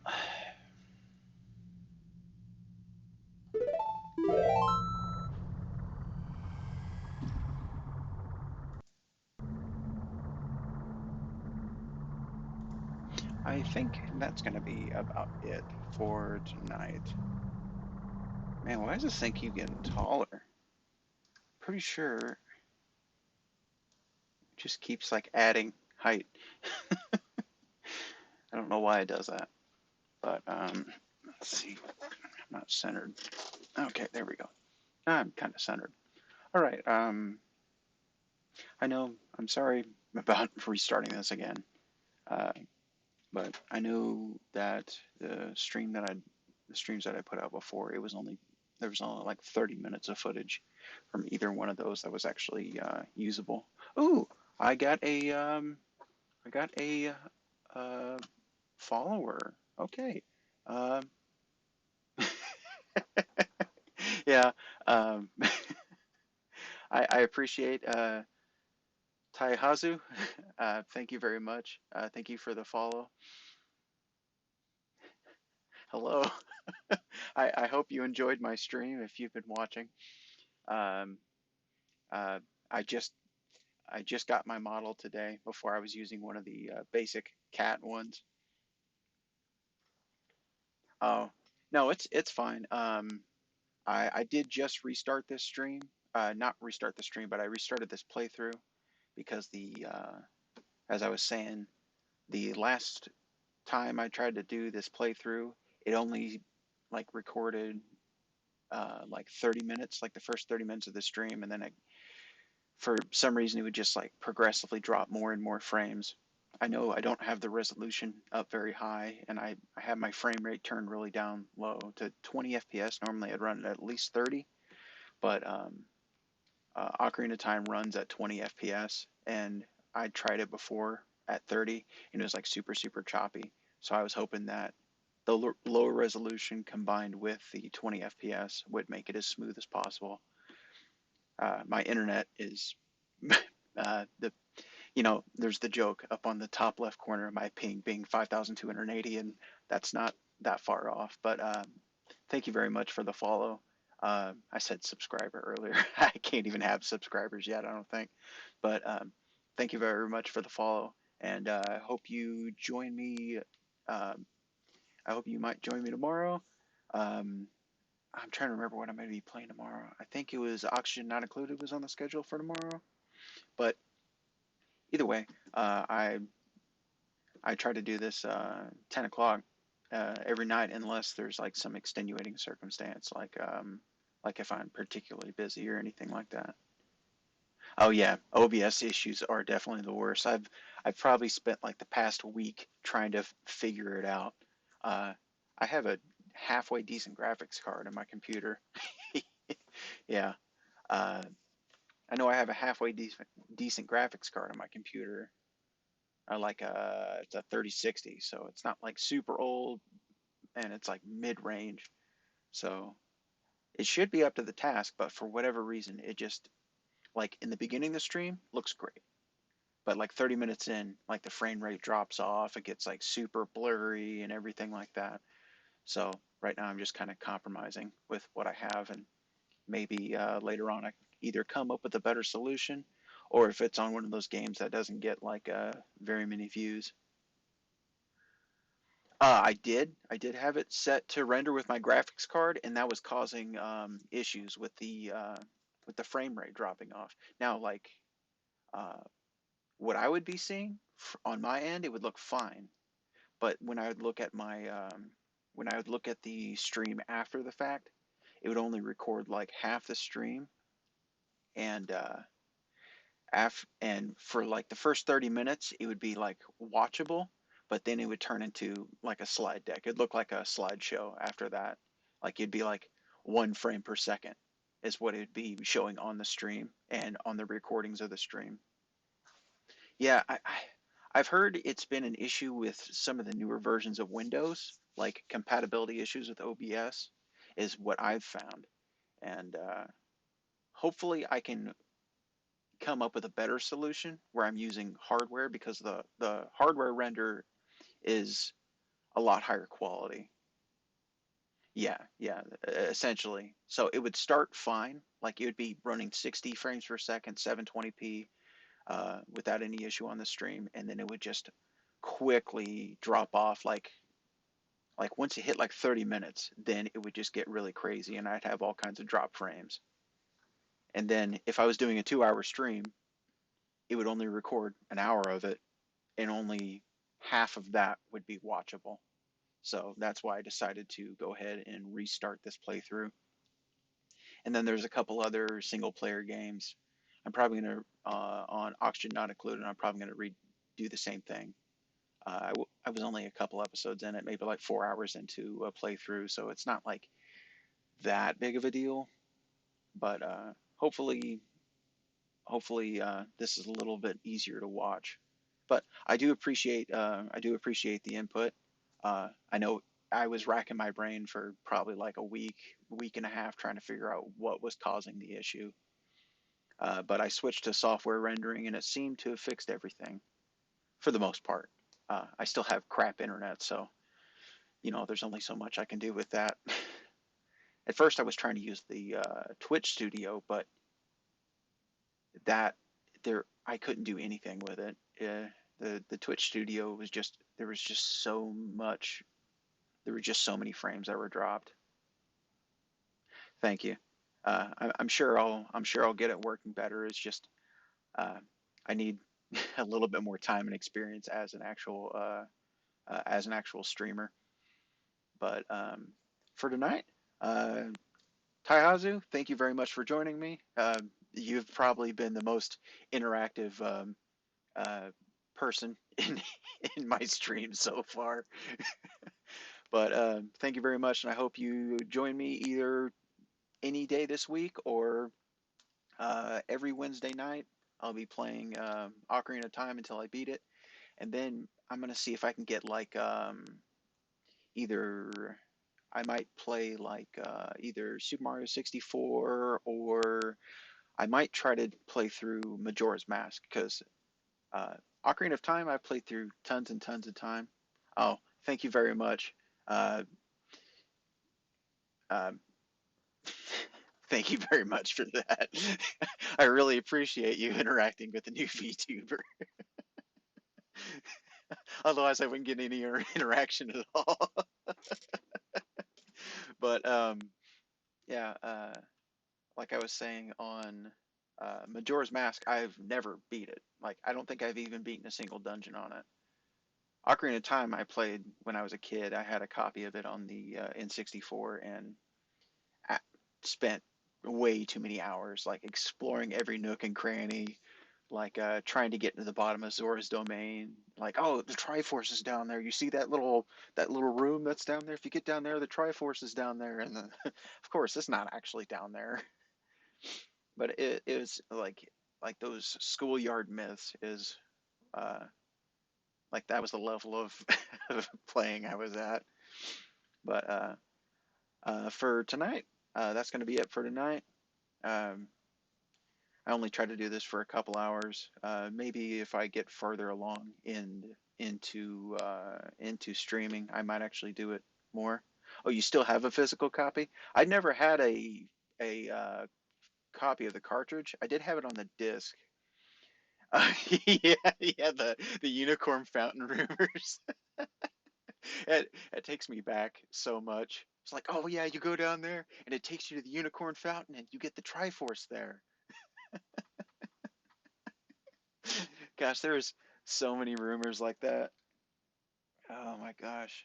Because like at that point in like 3D gaming and like adventure gaming and stuff like that, uh like people analyzed every nook and cranny of games like that. Like I know I was never really into the like Final Fantasy, but I know like one of my buddies from school, he played Final Fantasy VII on the original PlayStation, and like the amount of time he put into that, especially like trying to get like golden chocobos and like the comp for the time very complicated breeding that you had to do, and just those early games, like there wasn't really a whole lot there, but I feel like for the time people put in a lot more effort exploring because this was like pre-internet, like all these schoolyard rumors.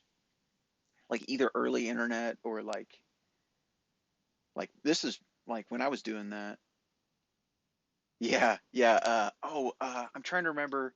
There's this really popular. There's this really popular YouTuber I've seen.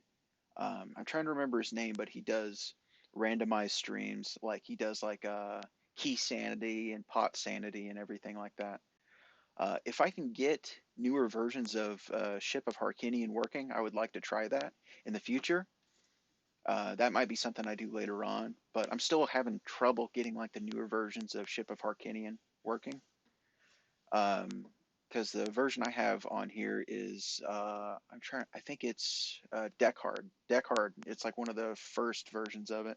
That one works, but for whatever reason, when I try to decompile it on the newer versions of Ship of Harkinian, it it just can't I just can't get it to work. I don't know why. Oh yes, ZFG. Uh, yeah, I would like to be able to do that in the future, provided I can get it to work. But it's just going to be a little bit of scratching my head and trying to figure out what is wrong. Eventually, I'll get it. I'll probably get it working, and then later on down the road, I can probably like revisit this every once in a while and try to do like a randomized playthrough or something like that. That would actually be pretty fun. That would mix it up quite a bit for me because I know what I usually do now. Uh, if you have a chance to go and look at the stream earlier, I like to do early in the game. You can do like some sequence breaking, and you can get out of Kokiri's forest early, and it causes like a few errors in the game. Not like anything that's going to like break the game or anything, but it's like some visual level glitches where characters are they're saying later dialogue, but they're still doing the physical actions from early in the game, and they're still in their normal locations. Like right now, I haven't beaten in this playthrough. I have not beaten uh, inside the Great Deku Tree yet, but I've already escaped, and I've already entered. I've already like spoken to the princess, and I've already entered Dodongo's cavern and all that. So when I came back, there was a few like not really glitches. It's more of like a the game's a little confused because it's loading two different sets of flags because it knows that I haven't beat the Great Deku Tree yet, but it also sees that you've already talking to Princess Zelda, so we're going to load these set of values. But it just confuses and it tries to do both at the same time, and it causes a few funny, rather humorous uh, effects. I'll say it that way. But yeah, and I yeah, I don't know if I can quite do the cartridge tilt on this setup. If I could figure out a way to do cartridge tilt on my computer, I would do it. I would do it just to see what would happen. I do remember doing that on the original GoldenEye, and it would make like all the people that you'd be fighting against, they would like it would put them in like almost like they're breakdancing or something. Like it would look like that one yeah, yeah. Uh Gosh, it would like make their entire the entire character spaz out. Like they'd still be doing the normal overall movement where they're supposed to be, and they'd shoot at you just fine. But like the models would be like breakdancing, like it was a seizure or something like that. It was always really funny. I never tried that on Perfect Dark. I do have the original Perfect Dark still on my N64. I'm gonna have to try that one day and see what it does. Uh, I still have my original N64, and I went and picked up like a 13-inch tube TV just so I could play it in like full nostalgia mode. That would be. I know I played the original GoldenEye and like I rented it a couple times, and one of my buddies had it and we played together.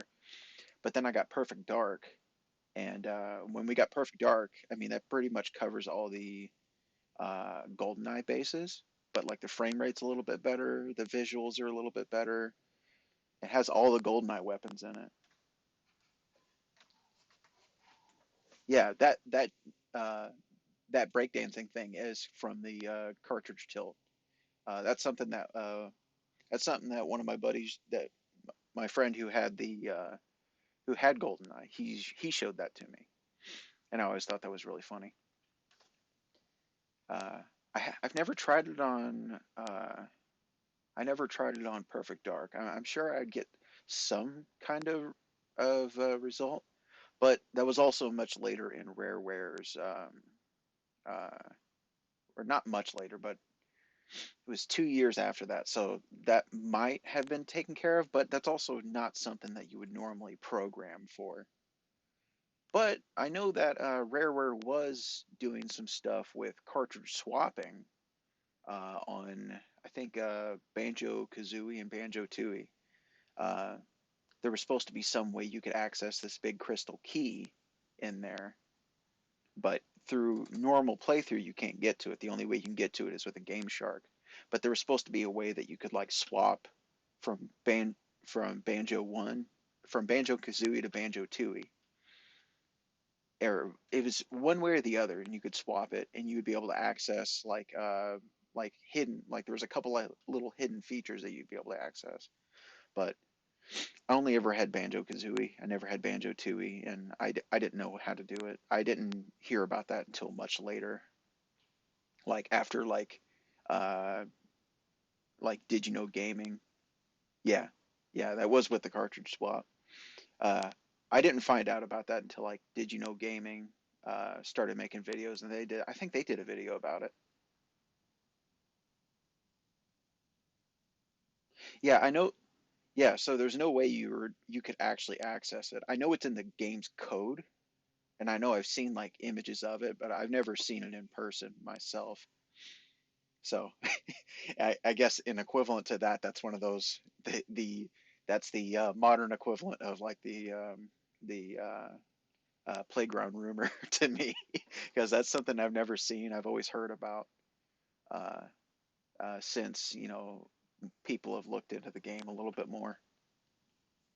I'm trying to think of some other ones, because I know there's more, because I know there was some that like uh, because my mind after that it goes into like early Xbox era, like like trying to find all the skulls and like Halo 2 and stuff like that, and like you had to do like crazy like grenade jumps and rocket jumps and everything to get to it.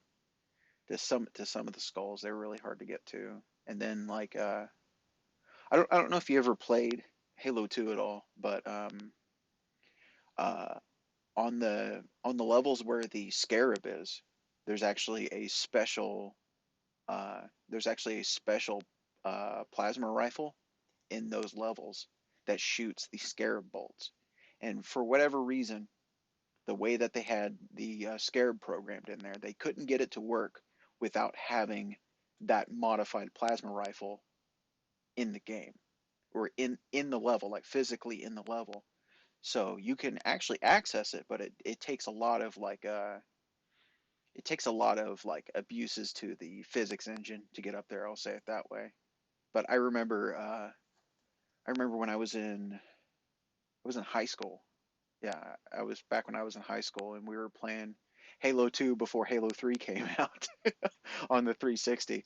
And one of my friends from high school showed it to me, because we were all over at his house, and we'd have like little LAN parties, and we'd bring our Xboxes over, and there'd be like a dozen or so of us, and we'd be playing on a LAN party together. Oh man, that was a good time back then. Back when you could actually do split screen on Halo. I can't believe they killed that in Halo 5. I haven't played Halo 6 yet.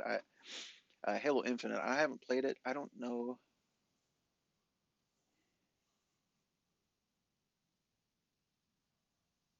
Yeah, I never really watched G4 back in the day. I know I had my cousin had it. He watched G4 because he had satellite, and I had cable. I like cable though, because cable had the speed network, and that was my favorite. That was my favorite TV channel.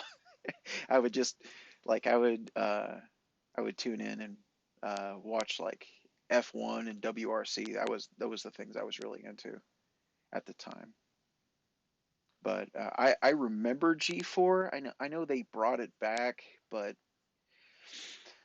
some people got like they started inserting their own um, opinions. I'll put it that way into the into the TV show, and it just kind of like ruined it. I know the original one was supposed to be really good, but when they brought it back, it kind of flopped. But I know my cousin watched it all the time, and he would always tell me about different things. Uh, Gosh.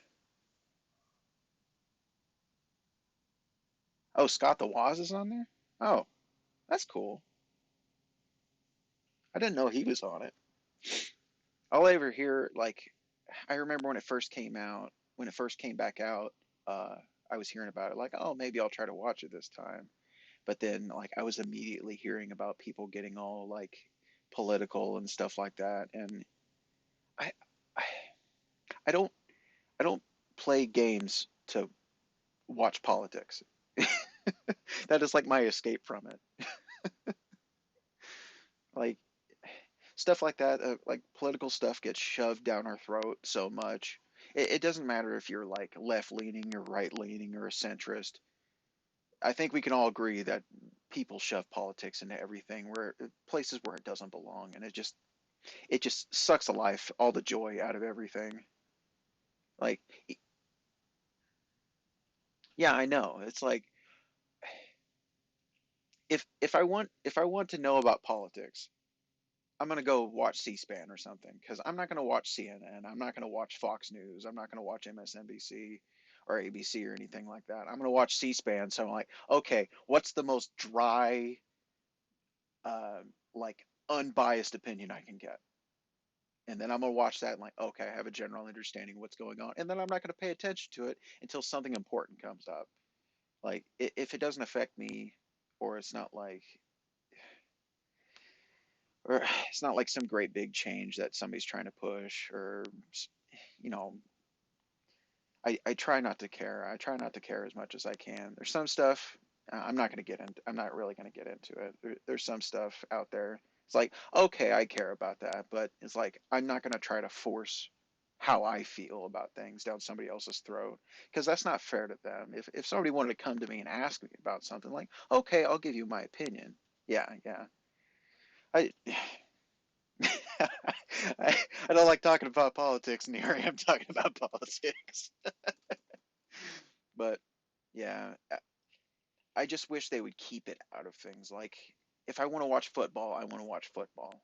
I don't like if somebody wants to stand up for something, do it on your own time. Like you can say, "Hey, I'm a football player. Hey, I'm a basketball player, and I stand for this." But when you're at the game, that's probably not a good idea. I mean, that can harm the brand. That can harm the league. I get people trying to use their platform to do stuff that do things that they care about. I can understand that. I can sympathize with it, but I wouldn't do that. I don't really personally agree with it. I support people's right to do it, but I wouldn't do that myself. I'm not going to go like if I'm going to say anything, it's going to be something very general and something very yeah, it can. And like I can't tell you how many times I've seen like people like do the like some player will do something that'll either be for or against something, and then all of a sudden now you have people like burning jerseys and all kinds of stuff like that. And it's like even like there's a couple things I've seen where it's like something that I enjoy that is like semi-political kind of, but it's more like comedy centric. And then like somebody stirs up drama about it, and I have to just avoid seeing it, or like I'll see something that's not. It's just I'll see something that's not political at all or anything like that. But there's like some people who just thrive on drama, and I feel like politics is just like the absolute worst interpretation of drama out there, and I can't stand it. I can't stand it. Like Like I remember I was looking up something. I was looking up something on YouTube. Yeah, yeah, yeah. Absolutely, I agree 100%. I just like some stuff is like you have to actively avoid you have to actively avoid things. It's like imagine you're trying to watch a new movie comes out or like a new video game comes out or something like that, and you either want to watch it or you want to play it, and you don't want it spoiled for you. It feels like there's like a parallel between avoiding spoilers and avoiding drama in politics. You got to actively like put the shutters on and not look. Uh, like I know I hate to be this way, but like there's sometimes I get on there and I actively like remove stuff from my recommendations like manually go in there. Yeah, yeah. I, I feel like Twitter's a little bit of a mixed bag. Um, I do like this is probably about as political as I'm going to get with the whole thing. I do support free speech. I'm pretty sure that's pretty obvious from the way I was talking before. Yeah, I have a Twitter account, but it was pretty much like I set it up just for to go along with this Twitch thing, with this whole Twitch account, just so like I have another way to like reach out to people. Like I know I still need to get my Discord and stuff set up, but that's more or less like if I do actually keep going with this and it does gain a tiny bit of popularity, which to me is like, oh my God, there's like 10 or 20 people following me. Like, hey, um, here's what I'm going to be doing. Just give like little updates about what future plans are or something like that is. But early on, it was like I felt like it was just people talking about themselves all the time. And then I think it was probably like 2016, 2017. It got like super, super political. And like you can't have a pulse there without somebody getting mad at you about something. And like I know people create so much drama on there. Like I know a big thing is like people doing like some kind of art, like something art from like a TV series or like a video game or anime or something like that. And like somebody will do like fan art and it will look really, really good, but like the shade of somebody's skin is like half a tone off.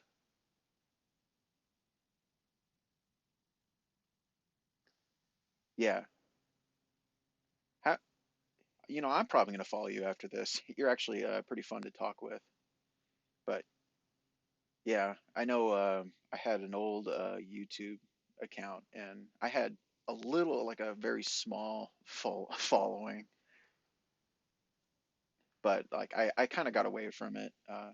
Life got busy and I was too preoccupied at the time. More or less, I just wasn't good at time management and I just kind of let it go. And I'm probably not going to pick that back up.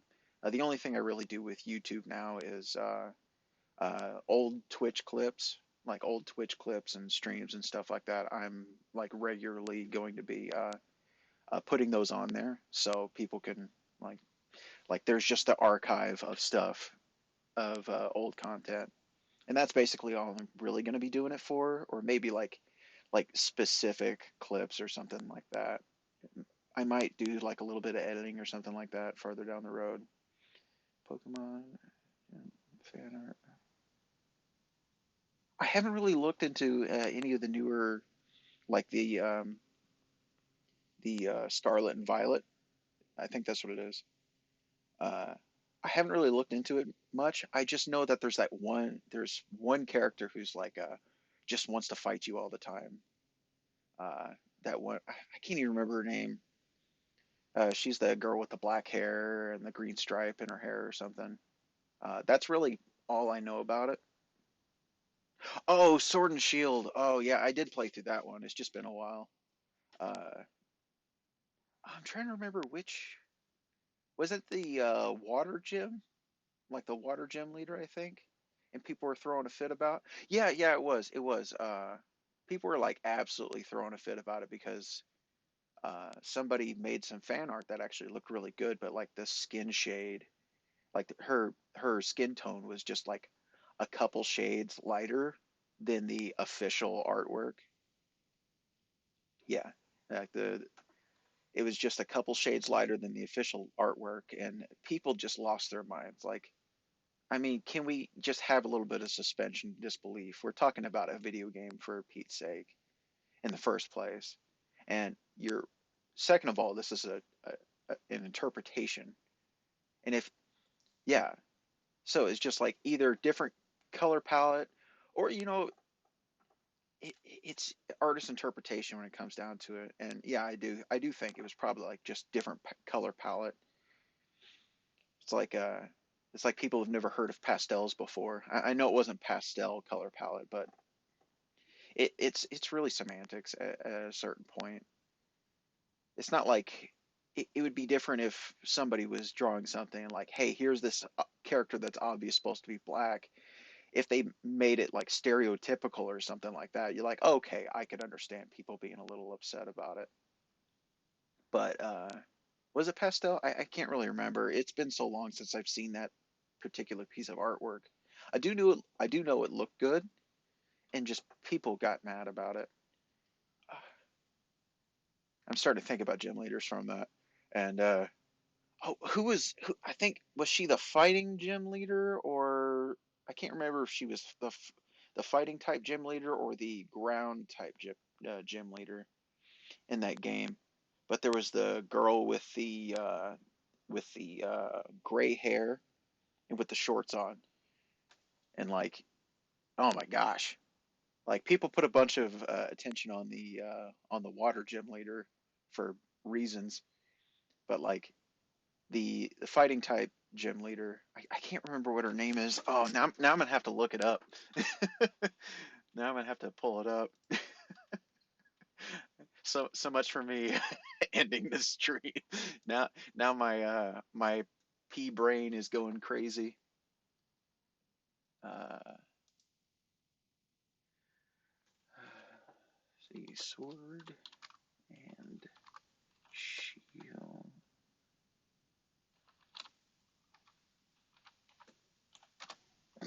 Excuse me.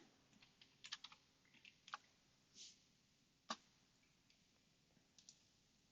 trying to remember characters' names from it. Oh, okay. So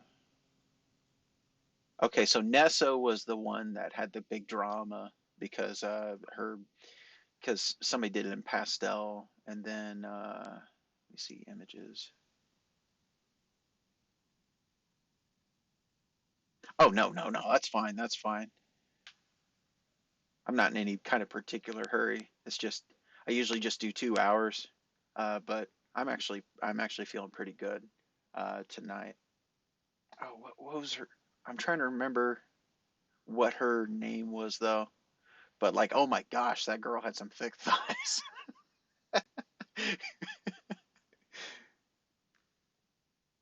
like like an amazing hip to waist ratio, and like thigh to waist ratio is like 1 to 1 almost.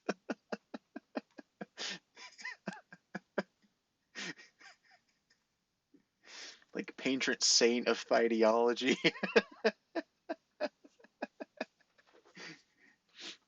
Oh no, you're oh no, it's fine.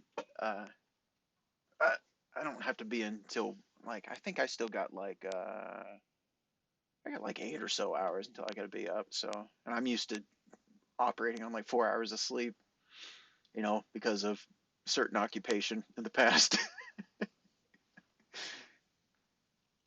No, I'm good. I'm good. What was her name? I'm just gonna have to pull up the little list. I'm on Bing, because remember, next time you Google with Bing. I'm trying to remember what her name is. Let's see.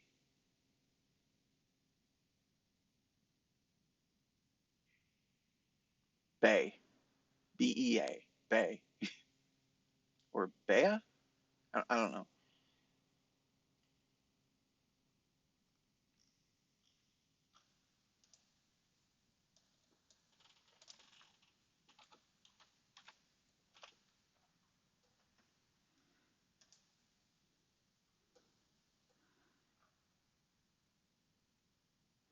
Now I'm trying to find like official artwork so I can throw that in the stream because you got to be careful looking at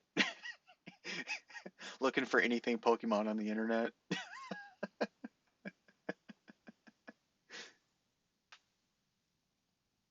Was it Bea? Okay. Yeah, because it sometimes if it's anything originating from Japan or anything like that, uh, and it's like anything Romaji or anything like that, it can be kind of complicated whether or not they're going with more of an English pronunciation or if it's supposed to be more of a Japanese pronunciation. Because if you're going for an English pronunciation, it's like B, like as in bean. But I think Beo would probably makes a little bit more sense. Like, gosh, I don't even know if I should. Well, here, let me just make sure NSF or safe search is okay. Let's put safe search on strict. Okay, let's go. All right. Okay, so we have all this. I made sure I turned on safe search. I don't want to be but like it's all like not too far away from the official artwork. A lot of the poses and stuff. There's nothing like s super inappropriate anymore. There was a couple things that I was seeing, but it's all like thigh shots. But yeah, I mean, you gotta be really careful. God forbid you look up like you look like it you look up any uh type of Pokemon on there. If it's not something that's like clearly monster, like clearly like some kind of beast or something like that. If you're not looking up something like that, you got to be very careful online. Like I feel sorry for these younger kids who get on. They're like, I want to look up pictures of Charizard. Like, okay, Charizard, you're probably going to be pretty safe. I know there's some weird stuff out there. Like, if you go into DeviantArt, you're going to find all kinds of weird stuff. Or if you just look on Google too long. But God forbid you look up a Vaporeon or a Gardevoir. Oh my God, Gardevoir is even worse. I, I don't think I can I don't think you can type in the word Gardevoir without seeing some kind of prawn. Like I think even if you have safe search on, you're gonna see something that you don't want to see. It kind of reminds me of like I remember.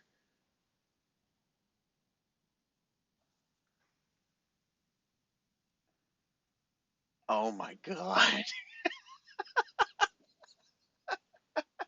Yeah, and there's a lot of it out there because I remember when I first watched that series, Spice and Wolf. That was a good one. You'd think a TV show about basically economics and trading would be very boring, but no, they made it pretty good. And I'm sure the at times completely naked wolf lady kind of helped. You know, Holo. Like you get introduced to her character and she's just completely naked. Luckily, that's one of those the uh, the practice in. Hey, I'm not talking bad about Gardevoir. She's a good Pokemon, or he, because people forget that Gardevoir can be male or female. Because in I remember when Ruby and Sapphire first came out, there was no Glade. Glade didn't come out until um, I think Diamond and Pearl is when they introduced Glade. So you could have male or female Gardevoirs. But And because of that, there's an extra amount of material online about Gardevoir. But no, Gardevoir is a good Pokemon. Like I know I have actually have like a level 100 on my Pokemon Sword file that came from Omega Ruby. It's like my strongest one on there. Gosh, but Gardevoir is like just like definition glass cannon though. Like real,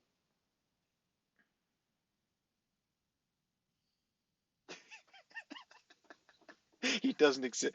Gallade doesn't exist in your head canon.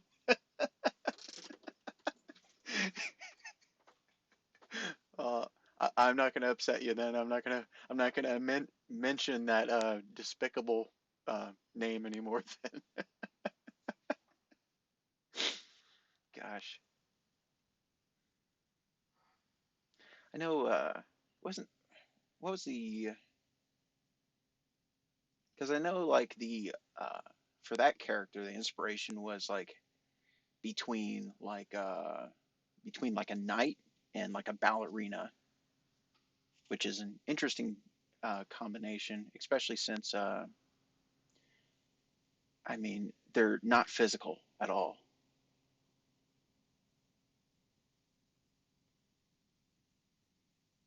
Ooh, that sucks, man.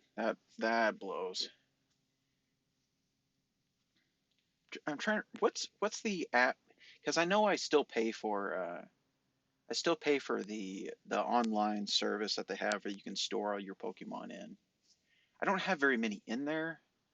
The only reason I have any in there right now is because Sword and Shield, for whatever reason, they decided that like probably like a quarter of the Pokemon in the National Pokedex wasn't going to be in there. Oh, since Black and White, yeah, yeah. I know it gets like when you start getting further and further back into that, uh, it gets like really complicated to actually transfer Pokemon forward, especially when you have legendaries that are like from events and stuff like that. Like there's like especially if you start going really far back, like if you got a legitimate Mew, there's only like one way to legitimately get it, and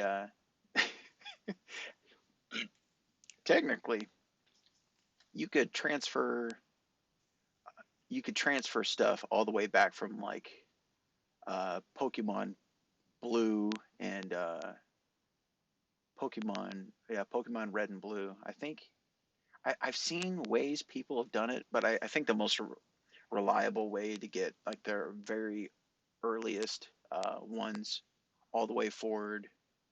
Like if you're talking like legitimately pulled from the game and not like just a Victini, Mega Dancy, and Meloetta. Yeah, yeah, Victini was a legendary. Yeah, I always forget that because like there's like a lot of baby faced legendary Pokemon like Jirachi was one of those. It's a legendary, but it's like real baby faced. Victini's another one. Victini's like kind of like a intermediate. Victini looks like a second form evolutionary Pokemon to me, whereas like something like Jirachi looks like first form. Uh, but they're legendary Pokemon. Yeah, I remember the the first time I really got into Pokemon was Pokemon Blue on the. I had the old gray DMG Game Boy with the green and black screen that took the four batteries. Uh, Gosh, that really takes me back. I was actually thinking about trying to go back and playing the original ones, but yeah, there's a lot of. I'm trying to think of when that because I know Mew is one of those baby-faced ones. Celebi was a baby-faced one. Jirachi was. Victini's kind of that way, but not like nearly as bad as some of the other ones. But then, of course, you got like your high stat legendaries, like your Mewtwo's and your legendary birds and the legendary dogs and Then you got all the original Reggie, like all the like Reggie Rock and Reggie Ice. And that did they add more of those? I think they did. They played through Pokemon Stadium. Oh yeah, yeah. Oh, do you remember the Game Boy Tower on there? I remember the Game Boy Tower. Uh, my cousin had Pokemon Stadium back in the day. I have a copy of it now, but I remember my favorite thing to do on Pokemon Stadium and Stadium 2 is on both red and blue. Of course, I did it on blue because that's the version I had. Uh, yeah, Game Boy Tower was the best. It was like that justified the whole accessory. Like even if you couldn't do the battles in the game with your Pokemon from the Game Boy, just the fact that you could do Pokemon Tower, that was like the best thing ever. And no, at the time it was like that was amazing to me. And then I found a Super Game Boy for my Super Nintendo, and it's like, oh, well, I mean, it's still cool. It's just not as impressive as I thought. Because I know on the Super Game Boy, I have one of those now, uh, which might, hmm, I'm thinking if I can get like if I can get like oh, you recently got Stadium 2 and Pokemon Crystal. I never had Pokemon Crystal. I had Blue, and then I had a Silver version, and then the next one I got after that was Ruby, the original Ruby, and then I got Diamond version. Or did I have Diamond or Pearl? I know I had Diamond version because I got the when they re-released Diamond on the Switch, I got Diamond again, which I have barely played, and I have barely played Legends Arceus either. I still say Arceus. I don't say Arceus. It's always going to be Arceus for me. But let's see. I see. I know I kind of fell off after Diamond and Pearl. I did play a black version. Uh, the way I played that one, though, was kind of a shady way to play it because it was in Japan for a long time before it came to the West, and I may or may not have played it through unofficial means because I was excited about it. But I think after that, I just kind of fell off. I didn't really play. I didn't play X or Y or Black. No, I didn't play Black or White 2. I didn't play X or Y. And then I didn't play uh, Sun and Moon. I did buy Sun and Moon for somebody, but I was too busy at the time, and I thought about buying a copy for myself, but I never really got back into it.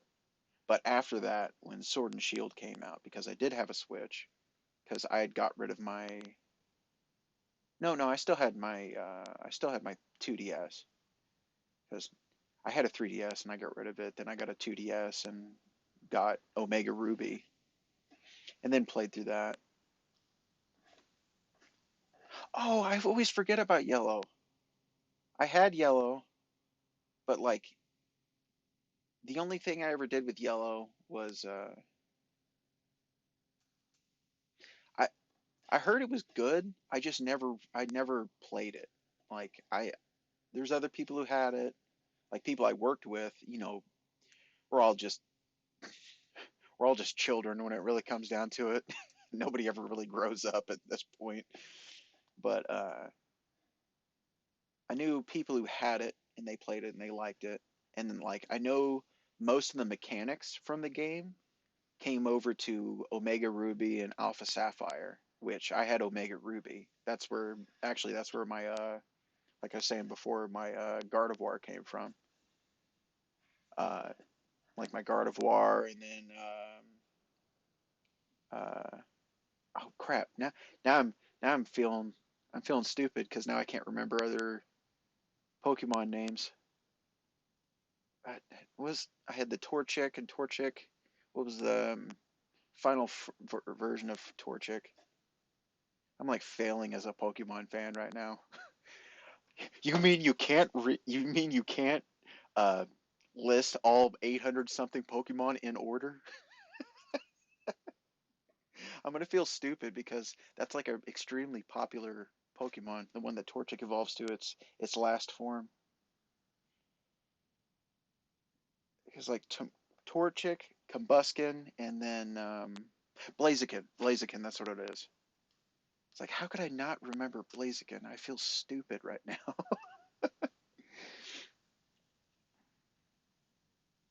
Poke MMO, I'm not familiar. I'm not familiar with Poke MMO. You might have just let me in on something.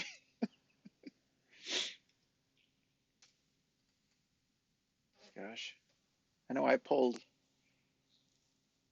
because I know I ended up getting rid of my 2DS as well. But before I did that, I transferred everything that I'd had on the 2DS from like the games that I had on there into I don't know if it was Pokemon Central or Pokebank.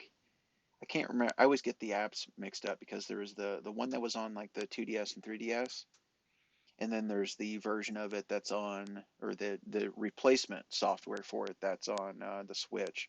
And I always get them mixed up. I can never remember which is which.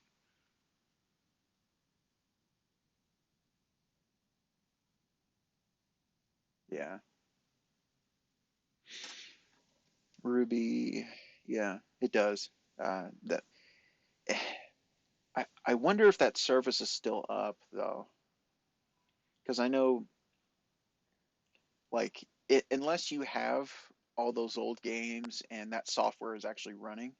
I can't even think of a way for you to feasibly complete the Pokédex or even come anywhere close. I know it seems like with every new release, they always make like for most of the popular Pokemon, they always make ways for you to access them and to be able to catch them and stuff like that. But there's always like, especially with the legendaries, there's always difficulties getting them. Like certain ones, like I can't even think of the last time I remember hearing about a way to get Celebi, for instance. Every once in a while, you hear about a way to get Mew. Sometimes it's legitimate, sometimes it's not. But like with certain legendary Pokemon, it's always difficult. And then there's like some unique ones, like I know there was the Dark Lugia from Gale of Darkness, but the only way to get it out of that game is you have to purify it and turn it into a normal Lugia, which is kind of a shame because that like defeats the whole purpose of it being unique. But you know, you always have that. Could you get a Mew on Moon? I don't know. I never played through Moon. I know I had a Mew on Blue version, but there's a glitch that you can do on there that that will. There's a glitch you can do north of Cerulean City on Blue and Red, and I think Yellow you can do the same thing on it. Uh, there's a glitch you can do. Oh, you got it from an old event? Yeah, yeah. You better hold on to that then. I know you said you'd lost data GameStop event. I had to be there for it. Yeah, gosh, I went to a couple events when I was younger. Uh, I think I did an event when I had silver version on like the Game Boy, and I can't remember what Pokemon. It might have been Celebi they were giving out. No, I don't think so. I can't remember because like the events back then were not very well publicized. Oh, you lost a fr Oh, I'm sorry, man. That sucks. It always sucks when you lose like something you put a whole bunch of time into. Because I know with like any kind of data or something like something very small, physical like that, uh, if it's got like a whole bunch of time dug into it, it's so easy to like just lose all of that. That's unfortunate, man. If it makes you feel better, well, I don't know if it'll make you feel better, but a little bit of sympathy. Uh, I remember when my my original blue version with my original save file on it. I remember when the battery died on that. I had that for like the better part of a decade. Yeah, that sucks, man.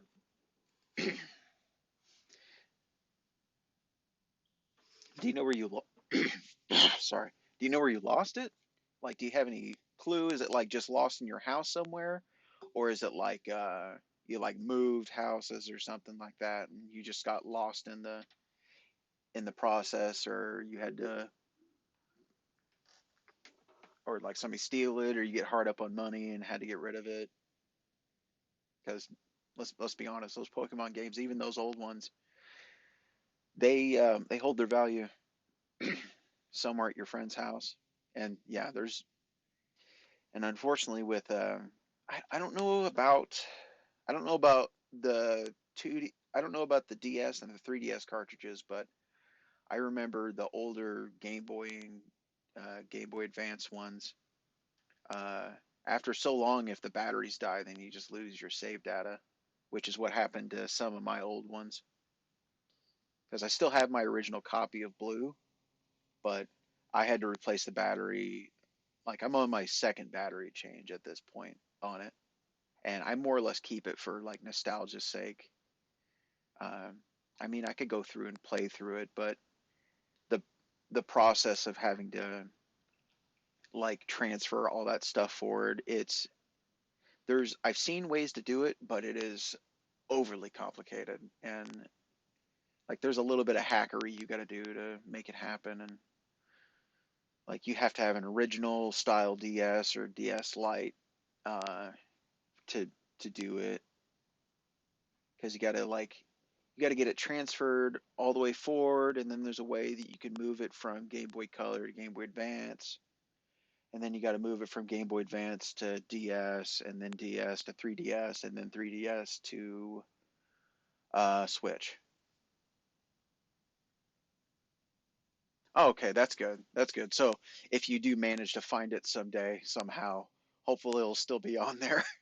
That is good. Uh, you never know. Someday it might turn up, and then it'll probably be your friend's kid will find it, and they're like, "Hey, can I play this?" And then they're like, I don't know who, I don't know what your actual name is, but I don't know who this Taihazu guy is, but I'm gonna start my own save file." I hope that doesn't happen, but just the way the world works, I could see that happening. I remember I had a younger cousin who did that to me on Ruby version, because he wanted to he wanted to play my Game Boy or whatever, and I wasn't thinking about it, and I just handed him my Game Boy Advance with like the case with all the different games in it, and he sees Pokemon, and of course Pokemon's popular, so he wants to play Pokemon, and he restarted it and saved over my file. I was really upset. Oh gosh, I had like a I had like a really high level Groudon, like a level 90 or something, that I'd been grinding for a while to get it leveled up, and it had like I remember it had Explosion as a move. No, not Explosion, Eruption. Eruption as a move on there. I was I was like really overpowered for the time. Gosh, just reminiscing about all this stuff. Like I remember at the time, I was upset, but he was little. He didn't know any better. He just wanted to play Pokemon. I couldn't, like I was upset, but it was like one of those, like you just kind of like bite your tongue and just deal with the situation. Like, okay, you're a teenager now. You don't need to be acting that way. Gosh, wasn't it the I think so.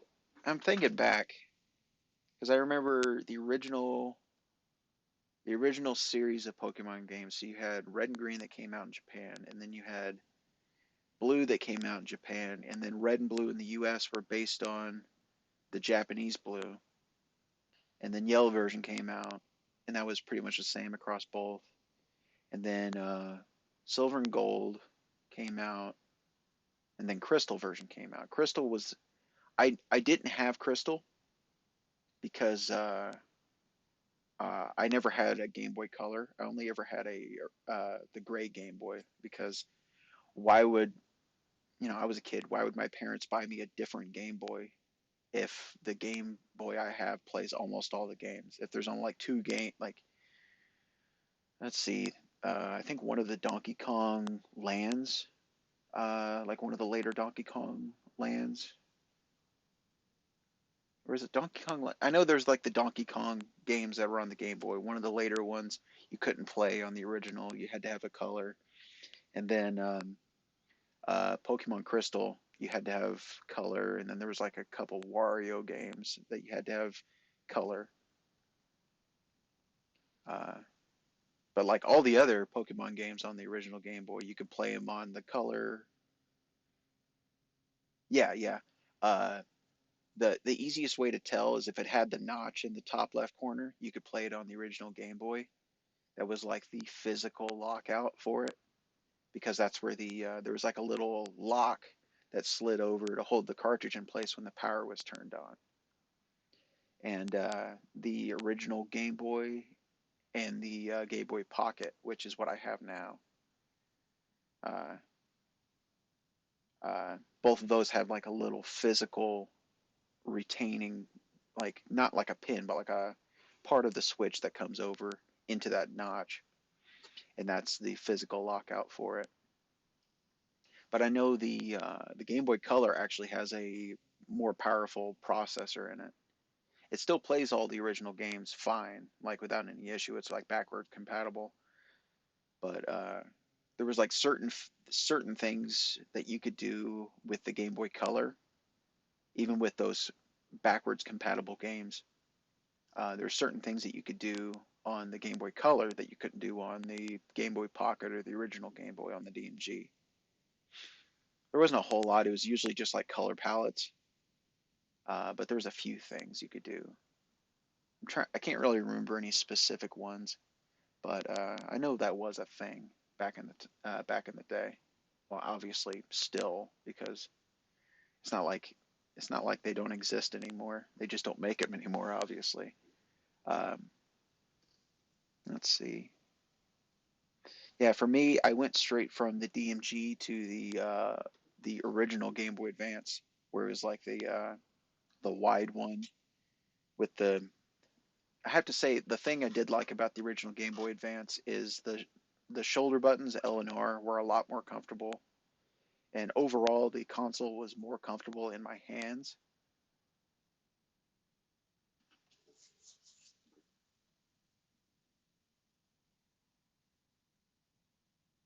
Yeah, yeah. The good thing about the Game Boy Advance though is uh, you could play any original Game Boy game on it without any issue. Because I know I did. I had the DMG, and then I got the purple Game Boy Advance, and then I saved up money and bought a Game Boy Advanced SP, uh, and then I bought the DS Lite because I didn't get the original DS. I waited till the DS Lite came out, and I bought one of those, and I had a black one.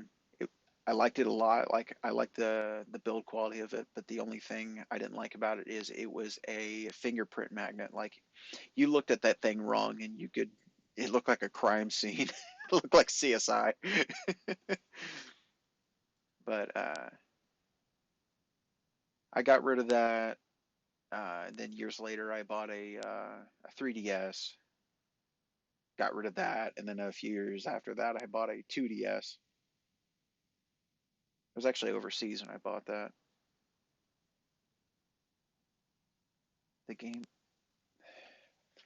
Oh, oh, you're talking about it was a version of the Game Boy Pocket. I remember reading about that before. It's too bad we never got that because I think that one was a front lit Game Boy Pocket, but it was the Game Boy Pocket Lite. I do remember that. It's too bad they never released it in the United States, or if they just like established that as the standard. The original, the Game Boy Color would have been so much better. Like obviously the battery life wouldn't be as good, but I mean, you win some, you lose some. I would have sacrificed a little bit of battery life to be able to have my head at a comfortable position. I don't know if you remember this from like the original Game Boy Advance, or if you messed with some of the original Game Boys, uh, like pre SP, all the pre SP stuff is, but like trying to position yourself in a way where you're like close to a lamp. Yeah, they were, which they kind of threw out the window when the DS came out because I remember, um, uh, I remember just hearing about when the original Nintendo DS came out, it did not have a very good battery life, and then when the 3DS came out, it did not have a good battery life either. Yeah, you had to hold it in a certain position. Like I would always like, there was a lamp in living room of my parents' house, and it was next to my dad's. There was a lamp next to my dad's lazy boy, and when I was a kid, that was the place to be because the lamp was reasonably high, so it would like actually cast light down on the Game Boy like the light bulb would. And then I would be able to get in a position where I wouldn't have to like lean forward and get that like, oh, woo. I'd like lean forward. And if I wasn't there, if I was somewhere else, I'd get like the pain in my neck from playing Game Boy too long. I forget about that. I know I'd completely forgotten about that until I'd got my Game Boy Pocket a couple years back because my original DMG like the it stopped working. I still have it somewhere. It's in like the in the bottom of a tote somewhere, but like it's missing the back cover because they always are because the DMGs the back covers always break on them. And like the screen protector fell off and the screen doesn't work anymore and like it still turns on, but I mean you can't do anything with it. You can hear stuff playing, but you can't see anything because it's just like black. It's just a black screen. There's something wrong with the contacts on the inside. Uh, but I was reminded of the Game Boy neck pain a couple of years ago when I'd got this I got this Game Boy Pocket from a there's a store in my area that refurbishes Game Boys and like just old electronics and stuff like that. Now I paid like $100 something for this Game Boy Pocket.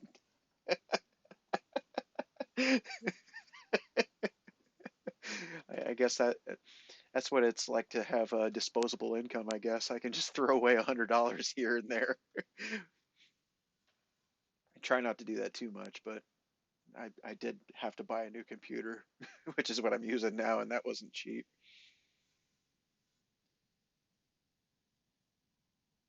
Oh my God, yeah. Like they had the demo areas for God, I remember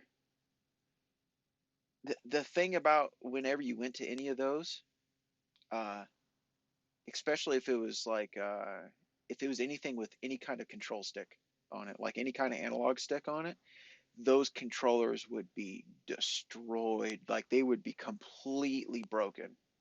Like by the like unless they just got put in there, they would be completely destroyed. Like I never saw one for the N64, which is probably a good idea because those control sticks don't last as it is. Like I know on mine, I replaced all of my joysticks with like a GameCube style control sticks. It's like a direct swap pop in thing. It's a lot better, except for Smash Brothers. You can't do smash attacks with those. But those whenever you went to like a Walmart or like a Target or anything, or like any kind of store that had the displays like that, after a few weeks or like a month of one of those displays being out there, they were always destroyed. Yeah, felt I felt so sorry for them. That being said, I when I was a kid and we'd be out shopping, um, my mom would be my mom would go and she'd be going around the store, and me and my dad would just go to we'd go to the electronics section and we'd just play Nintendo or PlayStation or whatever, or Xbox when uh, until my mom was done shopping and she'd come back for us. I do remember that. That was always fun. Ah, gosh, and like I remember back when I was that age. I was a devout Nintendo fan. Like I still enjoy Nintendo a lot, but like I'm not particularly tied to anything. It's more or less like particular IPs is what really draws me into anything. Because like I've had like primarily it's been Nintendo consoles most of my life, but like I still have a Sega Genesis. I still have a Dreamcast, but like Genesis is something I had during its heyday, whereas the Dreamcast is something like I had after the PS4 came out. I'd found one and I played through like the old. I think the game I played on the Dreamcast the most was the original Soul Calibur, which is still a great game. Like even by today's standards, it still looks pretty good, especially considering what at one point in time that console came out. Uh, it still looks good and it still plays good. The controllers for the Dreamcast are weird, but from from I don't know how everybody else is, but like from my experience, like the Nintendo consoles usually hold up the best. Yeah, my Dreamcast still works. It's just the control, like the the controller is very funky. Like in retrospect, the way that the button layout is on the Switch kind of reminds me a little bit of the Dreamcast because everything is like very on top of each other. It's not like angled like the GameCube or the Xbox or the PlayStation is. Yeah, it was. I know you could even like play online back in the day. Of course, if you go back far enough, if you're willing to be obscure enough, there's like the Satellaview or I trying to remember. There was like an online service that they had on the Super Nintendo, and then there was like a third party online that they had for the SNES and the Genesis back in the day. So you could do like online play. But in terms of like proper natively supported, like out of the box uh, online support, the Dreamcast was really the first one that really did it proper and did it right.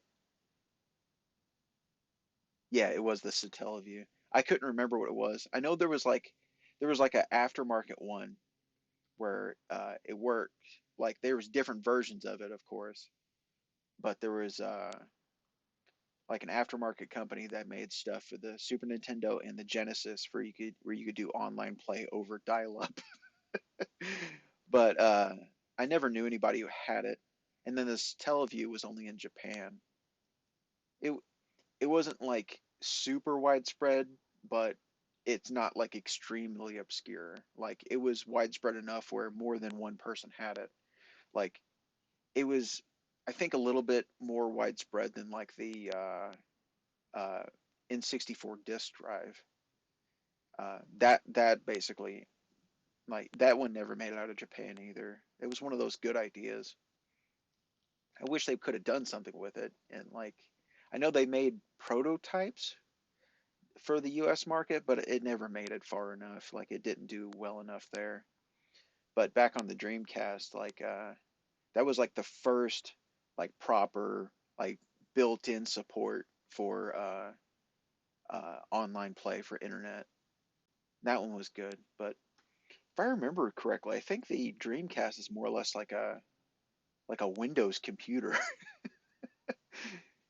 And I know there was a lot of people from Sega who helped with the development of the original Xbox, because a lot of people don't really think about it, but the Xbox is basically the direct spiritual successor to the Dreamcast. So like, because I know there was a lot of people from Sega who helped develop the Xbox. So I mean that kind of sucks, because that kind of confirms that basically, hey, there's never going to be a Dreamcast 2 as much as we all want it. There's never really going to be one. But I mean, it's, you win some, you lose some. At least Sega as a company still exists and they still make software. Sometimes it's good, sometimes it's Sonic Forces.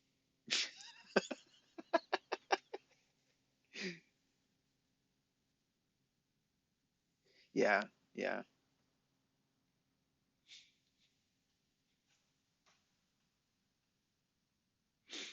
yeah. I know.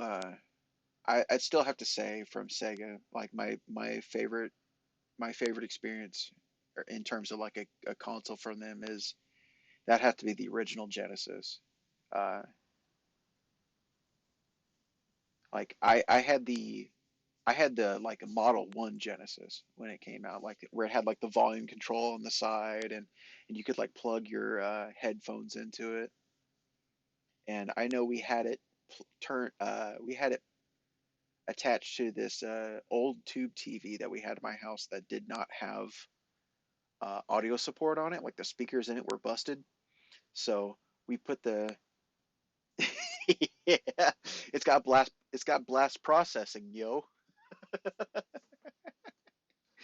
Gosh, I man, that console war back in the day was so fierce between those two. And then unfortunately, it seems like I know like the Sega Saturn did come out after that during like the N64 era. And then when the yeah, yeah. Uh I know the N60 or during the N64 PS1 era, the uh the Sega Saturn did come out, but it never really got the support it should have got in the United States. It feels because of the 32X, like like Sega kind of burned out their own market for a few years in the US, because a bunch of people would buy the like I had a 32X. I had a 32X and I had the original Doom on. Yeah. Yeah, I did see that. Oh, wow, the turntables. Yeah. I need to sit down. I've watched a little bit of The Office, but I need to sit down and watch that whole TV series. That Office is so funny.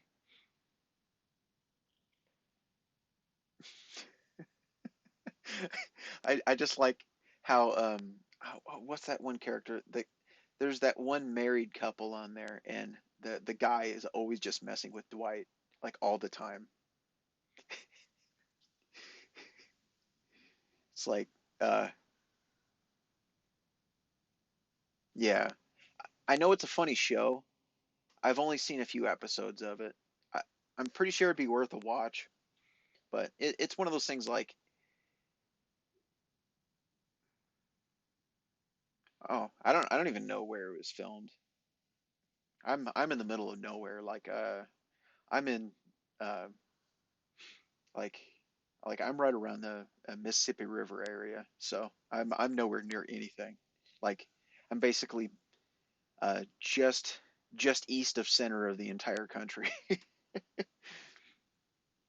So I'm basically near nothing. Pennsylvania. Have I been to Pennsylvania before? I've driven through Pennsylvania, but I've never really visited there, because like I've been as far west as California and as far east as Maine, but there's a lot of places I've just driven through or flown over.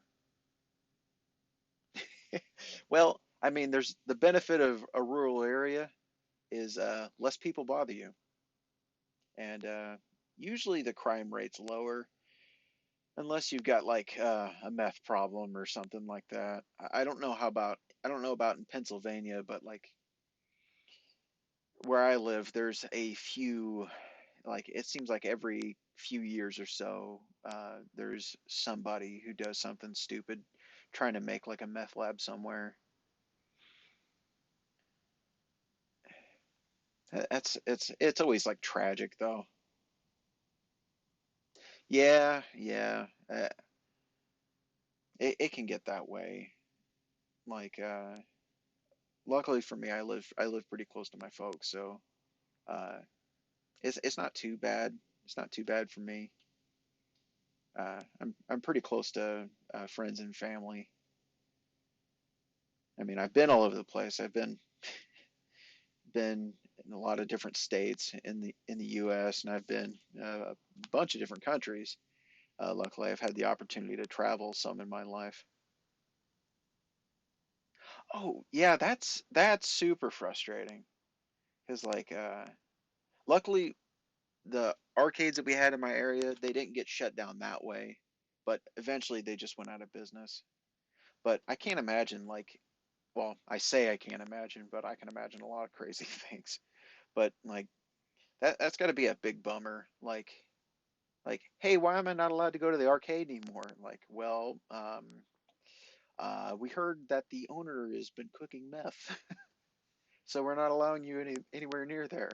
But they don't explain that to you when you're a kid. And like, I remember when I was a kid, I went to one of my friends from school. I'm not going to say his name because I'm sure it might it's a bit of an embarrassing story, but uh, I remember when I was a kid, I went over to or we'll just say his name is Tyler. Okay, his name for this story, his name's going to be Tyler. It was nothing like Tyler, but that his name's Tyler for the purpose of the story. So, I'm in grade school. It was back in the 90s because I'm old. But I was in grade school at the time, and me and Tyler were like thick as thieves, best friends. And he came over to my house all the time. Uh, and then there'd be sometimes I'd go over to his house, but uh, nothing against his family or anything like that. I know a lot of people go through hard financial times, and they didn't stay there forever. They eventually moved out of it. But I remember for a few years he was living in the housing projects, which people fall on hard times, and that's what that's there for. It's supposed to be to provide for people to pick themselves up and you know like he had a lot of siblings as part of his problem, and it wasn't until after his dad got a much better paying job that they were able to move out of there. And so they went from the housing projects to a gated community, which is quite the 180. But I was over at Tyler's house, and we were playing basketball and playing tag and stuff and hide and seek and all that kind of things with some of the kids from the neighborhood. And we were walking around, and I see some years later, I found out that the owner actually had a bad deal. Yeah, yeah. The same kind of thing happened to a local gas station. Actually, there was a we had a gas station that was right up the street from me, and they got busted for trafficking heroin through there. Which is when I was a kid, I went to that gas station all the time because you could go there and yeah, you could go get like a Slurpee or whatever, and I went there all the time as a kid, and the same kind of thing happened. But I remember I was over at Tyler's house, and we were all playing in the neighborhood and everything. All the kids are playing. There's like maybe like 10 or 15 of us, and one day I was there, and Uh, I looked up at the I think it was a telephone line, and so it was either telephone line or power line. I think it was telephone line. And I asked him like, "Hey, why are there sneakers? Why are there shoes hanging from the that telephone line?" I was like 8 at the time. We were like 8, 9 years old, so neither of us knew any better. And Tyler was like, "Oh yeah, I saw some guy just like throw him up there one day, and he was like scratching himself and stuff, but he just threw him up there one day, and I don't know why, but like." After that, people started coming around here all the time in the middle of the night and all kinds of stuff like that. Neither of us understanding that um, those white tennis shoes that got thrown up there, that means, hey, they deal crack here. And we're like third grade. We don't know any better. We don't know what that's about. Uh, luckily, luckily, uh, his parents got in a better financial situation. Were able to move out of that before any of their kids got pulled into that type of thing. But that's growing up in the middle of nowhere. Like living in a moderately sized town. Yeah, yeah. The white shoes usually means coke or crack, and then the black shoes means black tar heroin.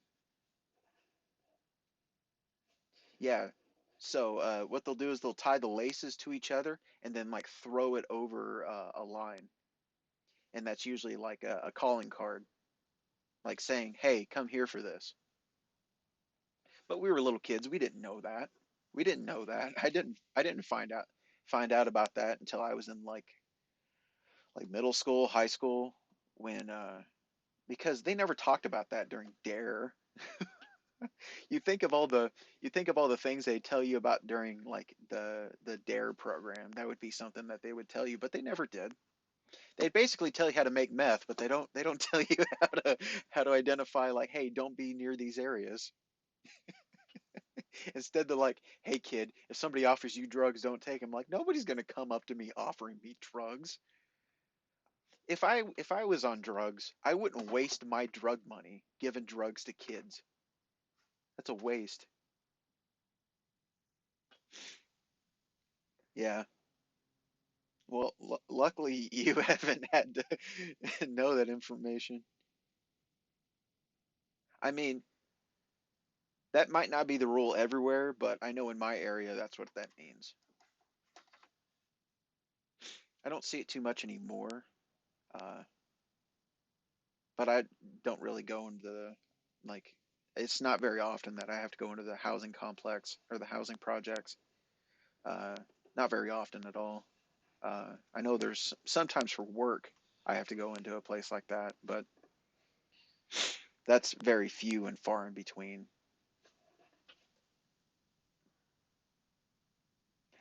I know for like I do see like memorials that people put up, but it's usually pretty obvious if something is like if somebody's passed away.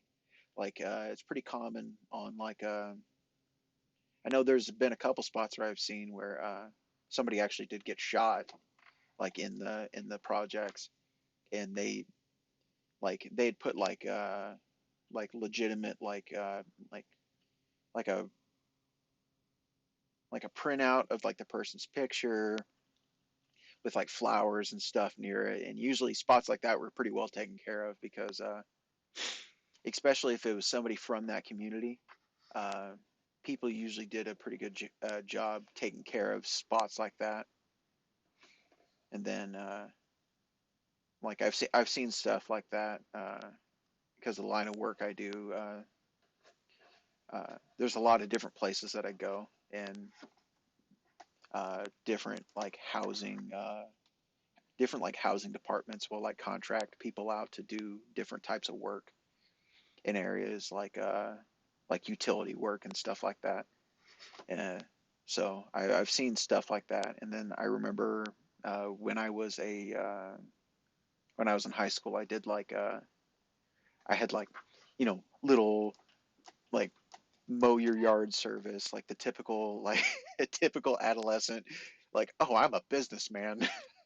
But I remember I had a couple yards that I would take care of that were like either in or adjacent to uh, uh, like housing complex and stuff like that. But yeah, it's always sad when something like that happens, especially if you're in like a small town or something like that, because anytime somebody, like loses their life in a small town, it's like the whole town knows about it, and like you have like a good portion of the population will show up to their funeral, pay their respects and everything, which I think it's kind of a sad thing and a good thing at the same time, because it just shows you how tight knit people are. And luckily in my area, it seems like it doesn't really matter who people are, like whether or not what their amount of melanin in their skin is. It seems like because of how small my community is, like nobody really cares about what color skin somebody is. They usually pay their respects.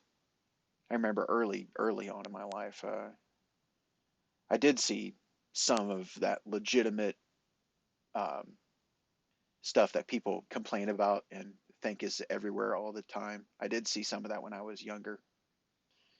I'm not going to go into too much detail about it, but yeah, people say that stuff is everywhere. But I remember as a kid legitimately seeing that type of thing. The guys dressed up as wizards. We'll say that. We'll put it that way. Uh, I remember seeing that. Like, luckily, that wasn't anybody in my family or anything like that. But like, I did see him marching around one day, like protesting, and I saw that like once, and I don't think anybody was happy about that because they never showed up again. I think a lot of people showed up and threatened him over that, which I'm really proud of my community for standing up to that type of thing. And I remember seeing like inklings of that again when I was in high school, because there was a student who passed away when I was in high school, and one of the students was of that nature, and said some very disparaging things about that student who had died in a car accident. And that was the last I ever heard of that type of thing, because like unanimously people came down on that kind of thing, and that was decades ago at this point. Well, more than a decade ago, not decades. I'm not that old. Getting close, but not quite. But uh, it just like actually seeing and experiencing that type of thing really puts in perspective like when people are just being like inflammatory about things and when things are legitimate. And I'm as much as people talk about that type of thing nowadays, I'm glad it's not nearly as common as a problem, at least in my area. I don't know about everywhere in the United States, but or everywhere around the world. But I'm glad that that type of thing doesn't stick around.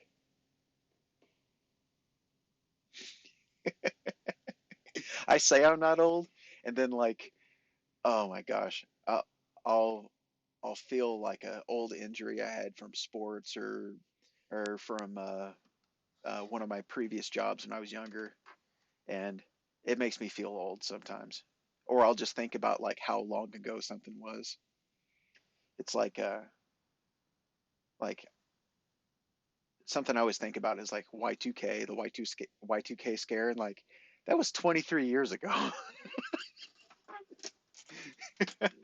Well, you're a little bit younger than me. I'll put it that way. I'm not super old. I'll say I'm my early 30s. I can barely say that anymore. But yeah, I am a child of the 80s, technically speaking, of course. I remember my family was like like they weren't like super panicked about it, but we started buying water, like tons and tons of like jugs of water, like individual gallon jugs of water. I don't know if my parents were thinking about it at the time. No, no, no, wait. They bought a bunch of water and a bunch of iodine tablets uh, for water purification. Uh, like my family's always like stocked up on food and stuff like that.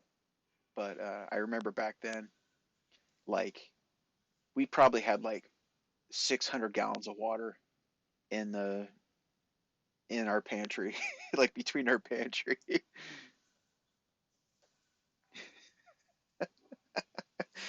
But there was so much stuff. And then like what the thing that made me that reminded me of the Y2K scare was when COVID first started and everybody started freaking out about like toilet paper, of all things, toilet paper. Like you realize you could just like wash your butt. Like like you could buy baby wipes, you could have been using napkins. Um, you could use old rags. I know that's kind of disgusting, but I mean, people used to wipe with their left hand for thousands of years.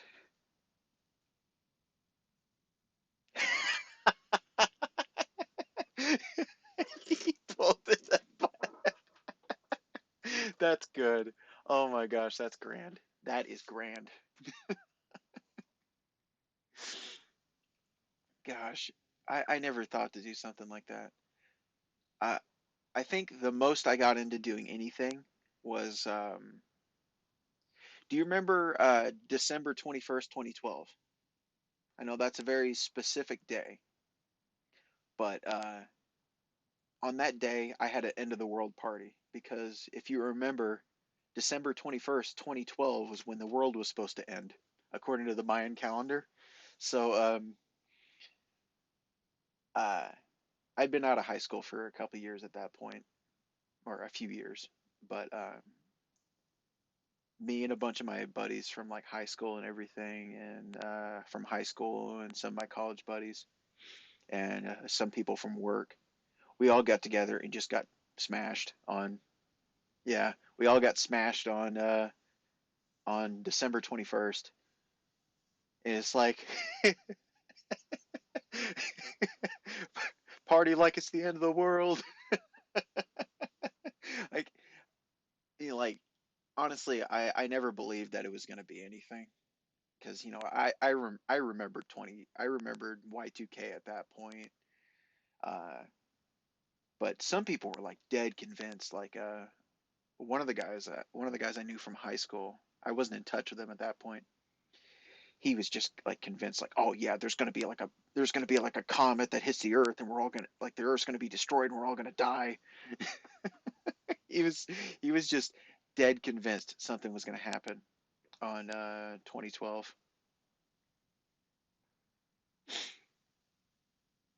Gosh, that it just takes me back. That was a good time. That was a good night. I had a lot of fun that night. I drank like a sailor that night. That was fun. Gosh, that was a fun time. I'm just trying to think of other preposterous times because those are the only three that really stick out to me is Y2K, uh, 2012, and then uh, when COVID started because everybody was freaking out about it. Of course, everybody freaked out about SARS too. And SARS, that was, I don't know if you remember SARS, but that was like back in 2005. It came from the same part of China that the coronavirus came from because it's another type of coronavirus, just like an it was it came from like chickens or something.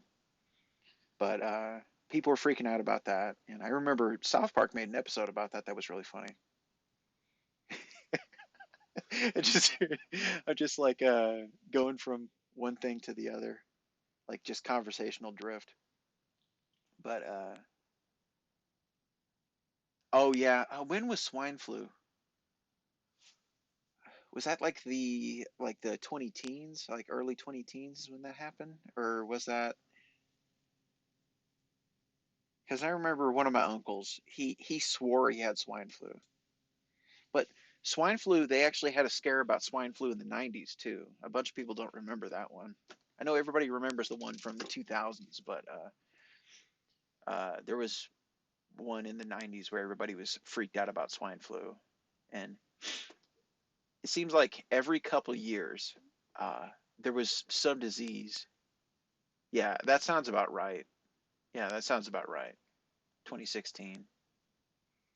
But there was the swine flu, there was bird flu, there was SARS, there was swine flu again. And it seems like every couple of years, uh, the news always was freaking out about some kind of virus going around, some kind of disease or some kind of pathogen that was going through that was going to sweep through the population and kill everybody. And it wasn't until like COVID-19 when that stuff. I hope I'm not going to get censored on Twitch for that. I know YouTube was going crazy about that stuff for a while, but it wasn't until the pandemic that any of that actually came to fruition. Before that, it was all just like something's going to happen, something's going to happen, and it never did. And then it kind of did with COVID. Like I know people got sick, and I know some people died, but it was like the average survival rate was like 99%.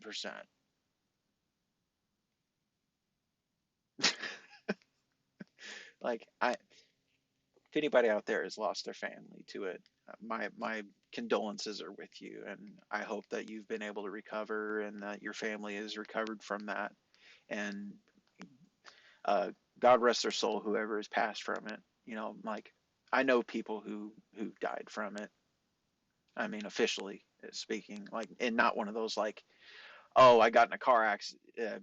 Uncle John got in a car accident and died, but he had COVID, so it's a COVID death. No, no, not one of those. Like I know there's like some people who are like immunocompromised. Oh, Ebola! I forgot about Ebola. Uh, Ebola just makes me laugh though. I know it was like it was in like spinach real bad for a while, and like they didn't like nobody wanted to eat spinach for the longest time because you're gonna get Ebola from eating spinach.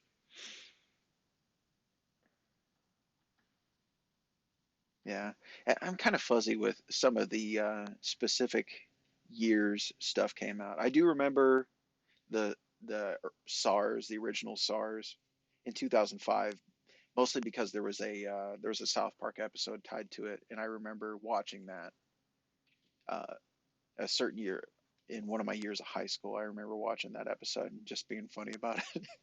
Like they the the Native Americans are trying to build a casino in South Park, and they're trying to get rid of the people there, so they grab a bunch of Chinese businessmen and rub them all over blankets. Oh my God. Like very, it's South Park, so of course it's going to be racist and offensive. That's the whole freaking point.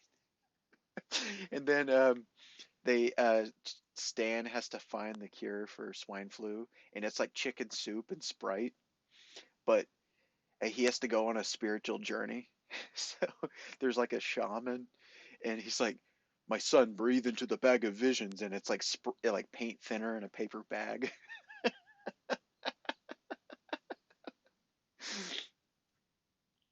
Oh my gosh. I feel like I should do some kind of emote with my head, with my character's head, like being blown into or breathe, or like somebody hyperventilating in like the my character's head, like as a bag. I feel like I should add stuff like that. And I'm still pretty, as you can tell, with you being my fifth follower, that I'm still pretty new to all this. So, oh my gosh, it's just so much crap that happens in the world, and like some of it can be a little tragic, but you got to kind of laugh at it at some point, especially like years down the road. You can't just be like all bent out of shape about stuff. Yeah, that's some crazy stuff that happens in the world, but you just got to laugh at it. If you get like too serious about stuff, you're just gonna be stressed out all the time. That's something that I learned. Luckily, I was lucky enough to learn that early on. Uh, like uh, like I've always had a philosophy. I can't remember. I know somebody told me this years and years ago, but it's something that I've lived by for most of my life. If Don't worry about the stuff that don't matter. If something's happening in the world and it doesn't affect you or the people you care about, don't worry about it. And if it is something that's affecting you, is it something you can change? Thank you for following. It's been a lot of fun talking with you, reminiscing about stuff. Uh, I think this is good in general because I need to be more engaging. I've been used to people just like not commenting or anything during the stream. So, and I know you joined at like the very last moment, but I appreciate that you actually clicked on it and talked with me for a while. Uh, but yeah, I think that's probably going to be about it for tonight. I think I'm going to sign off because it's already like 1:45 in the morning where I am, and I know for you it's probably like almost 3. So I think I'm going to call it quits for tonight. And thank you very much for watching. Feel free to check out any of my other stuff. Uh, just if you see something with a black cat on it, know that it there's probably only going to be like 30 minutes of stuff you can see. I apologize for that. Hopefully, okay. I appreciate that. I appreciate that. Hey, you have a wonderful night, and hope you can join me some other night. Um, and I think I need to look at my schedule real quick.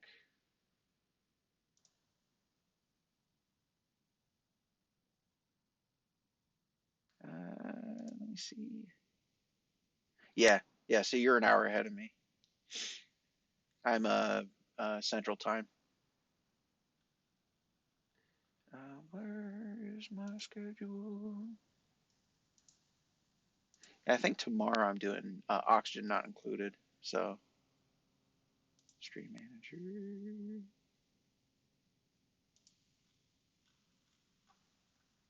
Yeah, yeah. I think tomorrow I'm doing oxygen not included. But I'll check you out at some other time, or I'll probably uh, I'll probably follow your channel as well. Might as well. Uh, but you have a good night and have a wonderful day tomorrow. And I hope you're able to join me at some other time.